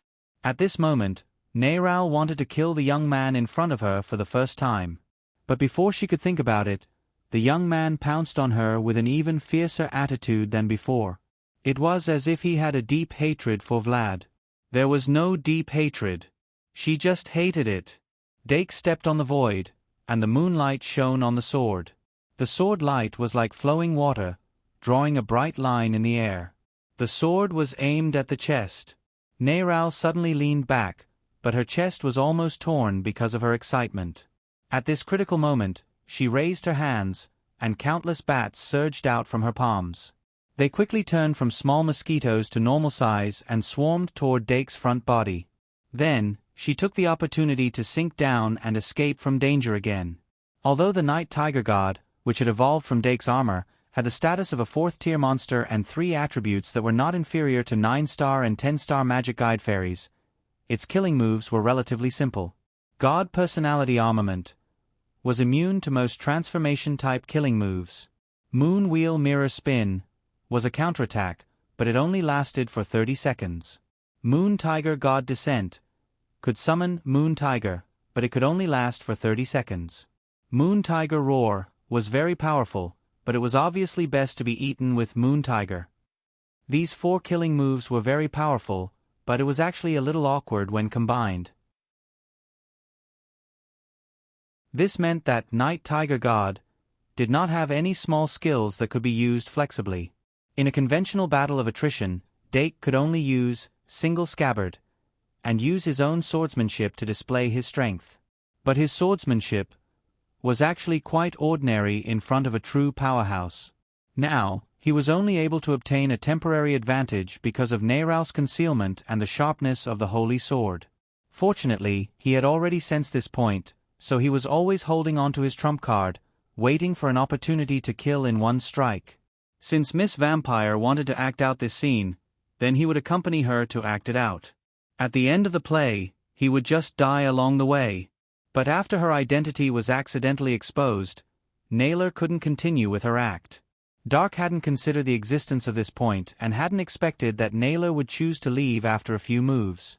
The situation on the battlefield changed very quickly. After Narrate dodged the sword with an iron bridge and released a swarm of bats to harass it, she made up her mind. At this time, there were very shocking auras on the other battlefields. This made her realize that the demons were not completely powerless, so she was even more decisive when she showed her killing intent. She did not hesitate at all. Her upper body was maintained at an astonishingly stable level, and the flexibility of her waist was perfectly displayed. Her entire body was like a long bow that was stretched to the extreme, and her right leg was like an arrow that was shot out in an instant. In that instant, the killing intent appeared. The blood on the tip of her right foot condensed into a sharp blade, and from the bottom to the middle of Dake's lower body, it created a shocking arc of blood. She wanted to cut open Dake's abdomen from bottom to top. Although the Night Tiger Goddess defense was as high as 4,500 points, Naylor had already tested its weakness. Although this attack couldn't guarantee a fatal blow to the elves in a magic duel, if a human's abdomen was cut open like this, there was basically no chance of survival. Even if he did not die on the spot, Narrate would follow up with a stab and kill him on the spot. There was no mercy in a battle of life and death. The result of the battle was nothing more than one party dying and one party living. But Narrate had underestimated Dake Diming's vigilance. Not to mention that he still had a life-saving fairy puppet stuck to his body, he did not relax at all when he slashed out with his sword. Narrate's killing intent rushed towards him. He could no longer adjust his posture to dodge, but this did not stop him from activating Moon God Mirror Turn in that instant. He did not see Narrate's slender legs moving below him, but the effects of Moon God Mirror Turn covered his entire body, and there were no holes. The moonlight power stored in the Moon God Mirror was instantly released, and the originally smooth armor of Night Tiger God became a mirror in an instant. Naylor's kick landed on the mirrored armor below him, encountering an unexpected toughness. The mirror armor, which had completely blocked the power of the kick, instantly vibrated and reflected all the power of the kick. Crack! Narrate's toes bent downwards because of this, and the bones in her feet cracked. She felt a sharp pain that pierced through her heart. Her expression changed drastically at that moment, and her originally pale face became even paler. Dake Dimeng, who had entered the 30-second flip period, also burst out with Sword Dance at that moment. Although his Sword Dance could only increase the basic attack by 50%, Night Tiger Goddess basic attack was 5,000 points.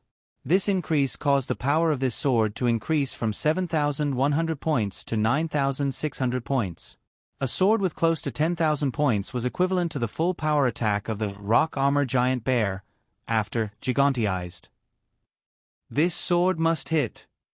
This thought quickly flashed through Dake's mind. While his lower body did not move, he changed his posture and slashed down with all his strength. Narrate's right foot was in great pain from the reflection of the mirror armor when she saw this sword slash down from above. At this moment, it almost instinctively disintegrated into countless bats again. However, the sword that was surrounded by the storm did not stop. In an instant, a large number of bats were melted by the sword. The rest of the bats scattered in confusion. Narrate's consciousness was scattered among thousands of bats, but their thoughts were completely synchronized. She saw Dake use his sword again without holding back. She immediately had a thought and controlled all the bats to pounce on him. The bats' power was scattered, so they naturally could not break through Night Tiger God's defense. However, a large number of bats quickly gathered behind Dake. Narrate's disintegrated body reformed in an instant. Then, her hands that were blooming with bloody light wrapped around Dake's neck like crab pincers. Since the instantaneous explosion could not break through the mirror armor, then she would first use soft force to clamp down. When the mirror effect disappeared, she would then twist off his head. Narrate's eyes exploded with bloody light, and her face was ferocious. Before the lower half of her body was fully formed, a bloody light overflowed from the surface of her body, turning into dozens of bloody tentacles that wrapped around Dark's limbs. Narrate had indeed found one of the flaws of the moon god mirror turn. However, she would never have thought that Dake had already become a hot potato after wearing the moon pendant. Under the moonlight, the effect of the moon pendant was doubled. The opposite sex that came into contact with Dake had a higher chance of being mesmerized. Narail's spiritual power was powerful, and her bloodline had a natural resistance. However, the moonlight power that flowed through Dake's body with the moon god mirror turn had long been assimilated by the moon god's version of bliss that was also pure within the moon god's mirror. At this moment, Narrate was directly in contact with the lake that was filled with moon god's version of bliss, and she was also affected by the moon pendant's double charm. With so many buffs, no matter how powerful her spiritual power was, she was still completely mesmerized.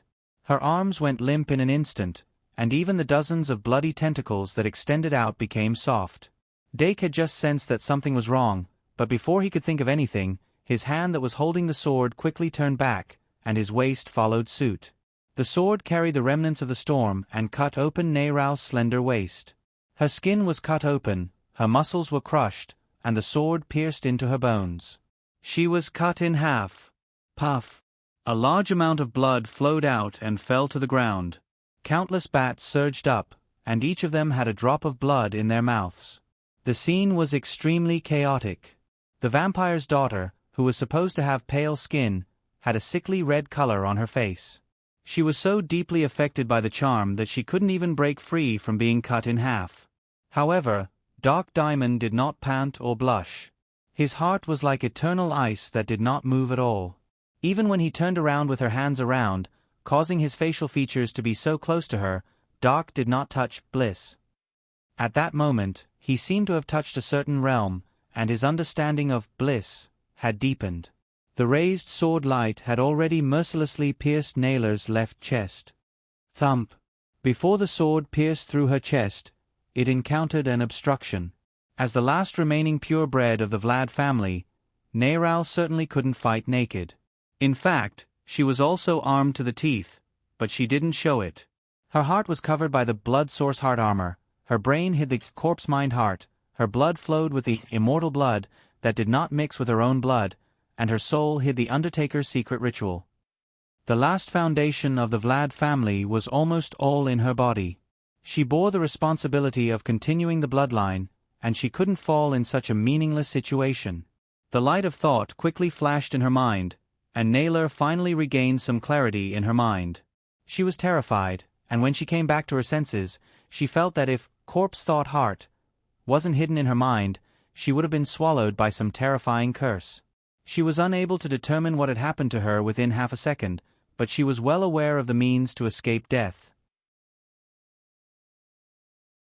Without any hesitation, she activated the active effect of blood source heart armor, and activated the power of the true ancestor flowing in her blood. Ah!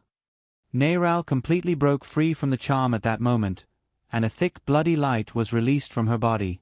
Some of the light contained a huge force, and it pushed Dake, who was very close to her, away. After more than 10 light circles, Dake was pushed more than 10 meters away. He didn't have the mood to wait for his opponent to release a big move, and at this moment, he activated Moon Tiger God's Descent, without hesitation. Roar!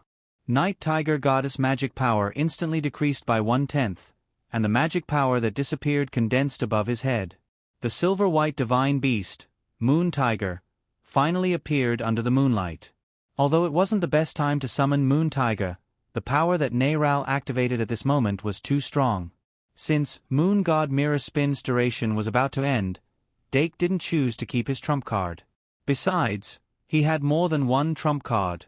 Moon Tiger walked in the air, and its body was so huge that it covered the sky. The dark clouds in the sky naturally dispersed, and the moonlight shone down. A long tiger roar sounded in the night sky, and Tower Demon, who was wondering why Narrate activated True Ancestor's blood, suddenly changed his expression. It looked at the blood that was accumulating around Naylor and saw the Moon Tiger open its bloody mouth. The alarm bells in its heart rang, and it reacted almost immediately. It summoned huge blocks of square stones in front of it and stacked them into a wall. It turned around abruptly and retreated. But the moment it turned around, it saw the angel, and the fallen angel, fighting with all their might. Just the shock waves from the battle were enough to send chills down its spine. It panicked and didn't know where to go, but its brain that it didn't use often finally flashed with a life-saving light at this critical moment. Atta, the tower demon, turned his body around and flew toward the ground with his feet facing up and his head facing down. Obviously, the ground was the safest place for him. He didn't care about the height in the sky. Tower demon. Atta's departure only attracted the attention of Olga, Angra, and Eve. However, the dangerous battle on Dake's side attracted all their attention.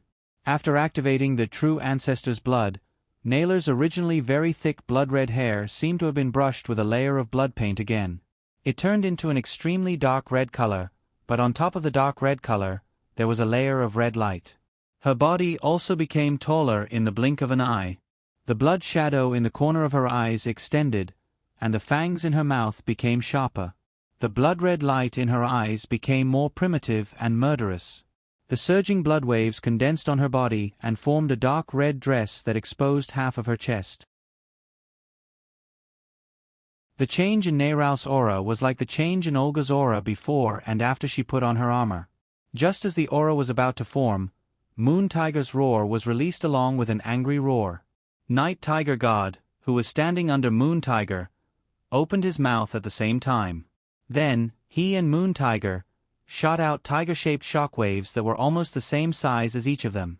These two shockwaves emitting terrifying auras hit Vampire Narrate, who was in her awakening state, at the same time. The spreading blood-red light disappeared without a trace. The surging blood waves around Narrate couldn't block the two Moon Tiger's roar attacks. Her entire body was swallowed by Moon Tiger's roar in an instant. In that short period of time, Narrate seemed to have disappeared from the world. However, after the roar, Narrate's aura didn't disappear. Whether it was Dake Dimming who was in the middle of the battle or Olga and the others who were outside, they couldn't help but gather at this moment. The place where Narrate stood was only left with a pool of boiling blood. The surface of the blood was like boiling water, but it emitted a cold aura. Dark black demonic energy surrounded it, and golden liquid flowed within it. Mysterious incantations rolled in the blood, and a corner of endless mysteries was revealed.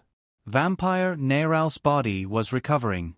Still alive, Olga's fingertips touched the gold holy garment, Ares temple card, and her brows were furrowed like a mountain. Tonight's battle, which had just begun not long ago, was completely unexpected in every aspect. Demon King No. 2, Alistair Eldridge had a total of 9 black-robed demons under his command, including the Nightmare demon, who had already died. They were far from ordinary demons. There were even 2 whose origins were extremely suspicious. Stitching Corpse Demon, Lualua was an alchemy creature. Who was the alchemist who could refine such a creature? Flat-winged Demonis. Dorothy was a flat-winged fallen angel, but in this world where angels didn't exist anymore, where did this fallen angel come from? If one had to find a few normal demons, perhaps only Lich Ian Tuttle, who had already self-exploded, Ghostman Vernon, and Tower Demon Atta could be found. Even the demonic beast, Donia, who was hiding in the distance, clearly wasn't a simple character. Dead Swamp Demonic Lizard, Paul, who was crazily fighting with City Lord Mengderfali, would occasionally emit a few wisps of pure dragon breath. If one guessed correctly, it was most likely a demonic lizard, who was hiding his demonic dragon. However, demonic dragon was born after a pure-blooded giant dragon was demonized. They were crazy and bloodthirsty, and shouldn't be like this dead swamp demonic lizard, who looked so honest and calm. There were too many variables, and the trajectory of fate was extremely chaotic.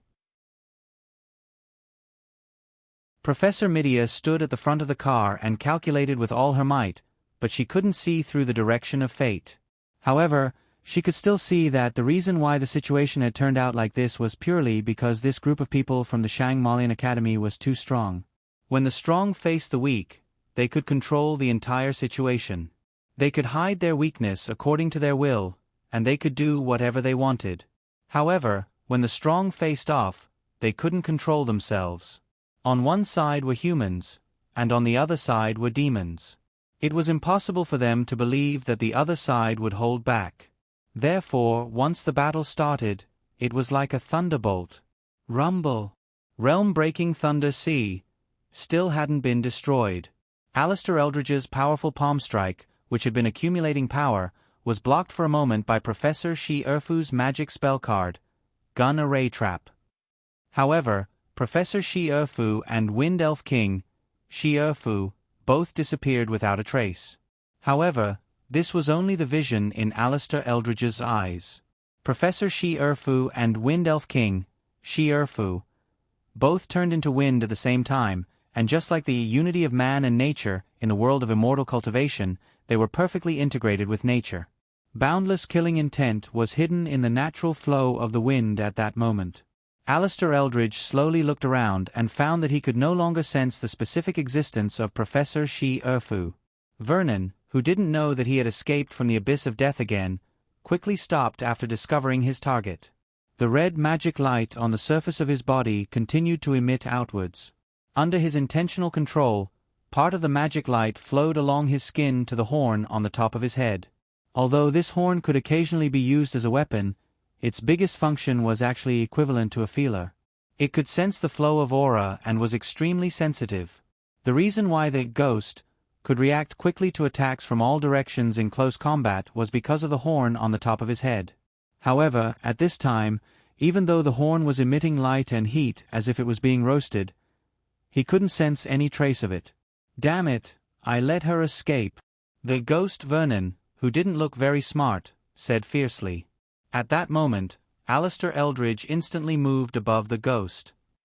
A huge black palm was erected like a monument, almost touching the ghost's back, and fiercely chopped down from the top.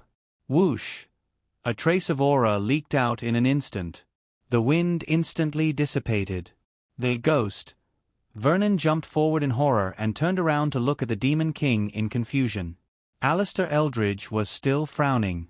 The eyeballs in his eye sockets were constantly changing into different shapes, and all kinds of magic of the demon race were activated. However, the aura of Professor Shi-Erfu and Wind Elf King, Shi-Erfu, disappeared without a trace after that trace of aura leaked out. He pondered for a moment and said to the void, "How long can you maintain this state? 1 minute? 2 minutes? Can it be more than 3 minutes?" There was no reaction from the surroundings, only the night wind flowed naturally. Alistair Eldridge calmed down and put his palms together. The demon chi rolled, trying to stimulate the flow of aura.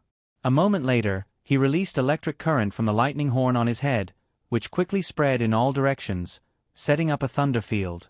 However, Professor Shi-Erfu and Wind Elf King, Shi-Erfu, didn't appear again. Until 120 seconds later.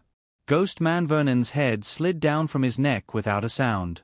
When the distance between the upper and lower necks was more than a finger's distance away, the ghost Vernon suddenly woke up. He suddenly raised his hands and held the head that was still sliding down. However, right after that, a bloody wound appeared on its left and right hands, as well as on its wrists. The cut was very smooth, and the blood flowed out smoothly. His hands slid down faster, and the head that was held with both hands naturally continued to slide down faster. The ghost Vernon opened his mouth, and the muscles on his face bulged.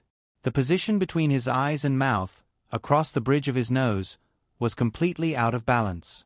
The upper part and the lower part showed a difference. His head was also unknowingly cut into two. Puff! The ghost's aura completely exploded. Blood burst out from the cuts all over his body at the same time. His entire body disintegrated on the spot. He fell down in pieces. He fell straight to the ground. A gust of wind suddenly appeared, rolling up his corpse so that he wouldn't disturb the citizens below who were looking up. Under the night sky, there were no more demons other than Alistair Eldridge. At the same time, Professor Shi-Erfu's figure finally appeared, but he was already beside the Blood Source Sword Saint. The Blood Source Sword Saint's magic power was already running out, and he was relying on Ophelia Blood's long-distance transmission. However, The long-distance transmission using the magic card as a medium was very slow, just like a stream with only so many riverbeds. It could only maintain the existence of the magic fairy, but it was difficult to quickly replenish its consumption. The distance between it and Ophelia was indeed too far. However, Professor Shi Erfu quietly appeared and took out a magic card to replenish magic power. "You are Ophelia's magic fairy?" she asked in a low voice, and her eyes fell on the holy sword curse of the Blood Source Sword Saint. The Blood Source Sword Saint felt the pure magic power constantly flowing into his body, and his slightly weakened aura gradually rose. He immediately nodded in agreement. Professor Shi Erfu confirmed the Blood Source Sword in his hand again and said softly, "Next, I need your help." The Blood Source Sword Saint understood and smiled, "I'm honored." Alistair Eldridge immediately felt a great threat. War was like this. Even if the strong were deeply involved, their lives would be like grass. Lich Ian Tuttle was not weak, but he was shocked to the point that his soul self-destructed in a single exchange. He didn't even dare to take away the spectral eye that could be considered a demigod artifact. Ghost Man Vernon wasn't weak, but he had become a burden in this battle. When Alistair Eldridge had no time to deal with him, he had died without a sound. The rest of the black-robed demons didn't want to die meaninglessly like him, so they had been hiding their strength and had been slacking. However, except for the tower demon Atta, who no one cared about, who had successfully slipped away, the other black-robed demons had already fallen into the pool. However, fortunately, there was no mud in the pool. Even if they were far away, even if there was the realm-breaking thunder sea as a barrier, even if they were deeply involved in the fierce battle, even the vampire Naila Vlad, who had just been resurrected from blood, noticed the death of Ghost Man Vern. First, the Nightmare died, then the Lich Ian died. This time, it was the Ghost Man Vern's turn. What about the next time? When the Nightmare died, they didn't particularly care because the Nightmare was about to die. When the Lich died, they didn't particularly care because the Lich had a phylactery. But when the Ghost Man died, he really died. In an instant, the remaining 5 black-robed demons recalled the cruelty of the battlefield. Among them, Naylor, who had just activated the true ancestor's blood, stepped on the line of death. The ferocity that had just surged up in its mind almost calmed down at the speed of a falling stream. What Alistair Eldridge, the Demon King, wanted to settle scores with him? What endless pursuit after her identity was exposed? If she died now, what would happen after that? The primitive aura of the true ancestor just rushed into the sky and dyed the night sky into a mournful red. Nayral, who had displayed incomparably powerful strength, exploded in an instant, and countless bats frantically fled into the still deep night. This old lady won't accompany you anymore. 10,000 words chapter, limited time, double monthly votes. Please, please, please, please. You're tuning in to the Narrate and Escape YouTube channel. Don't forget to subscribe and join us on this journey to catch the most captivating stories.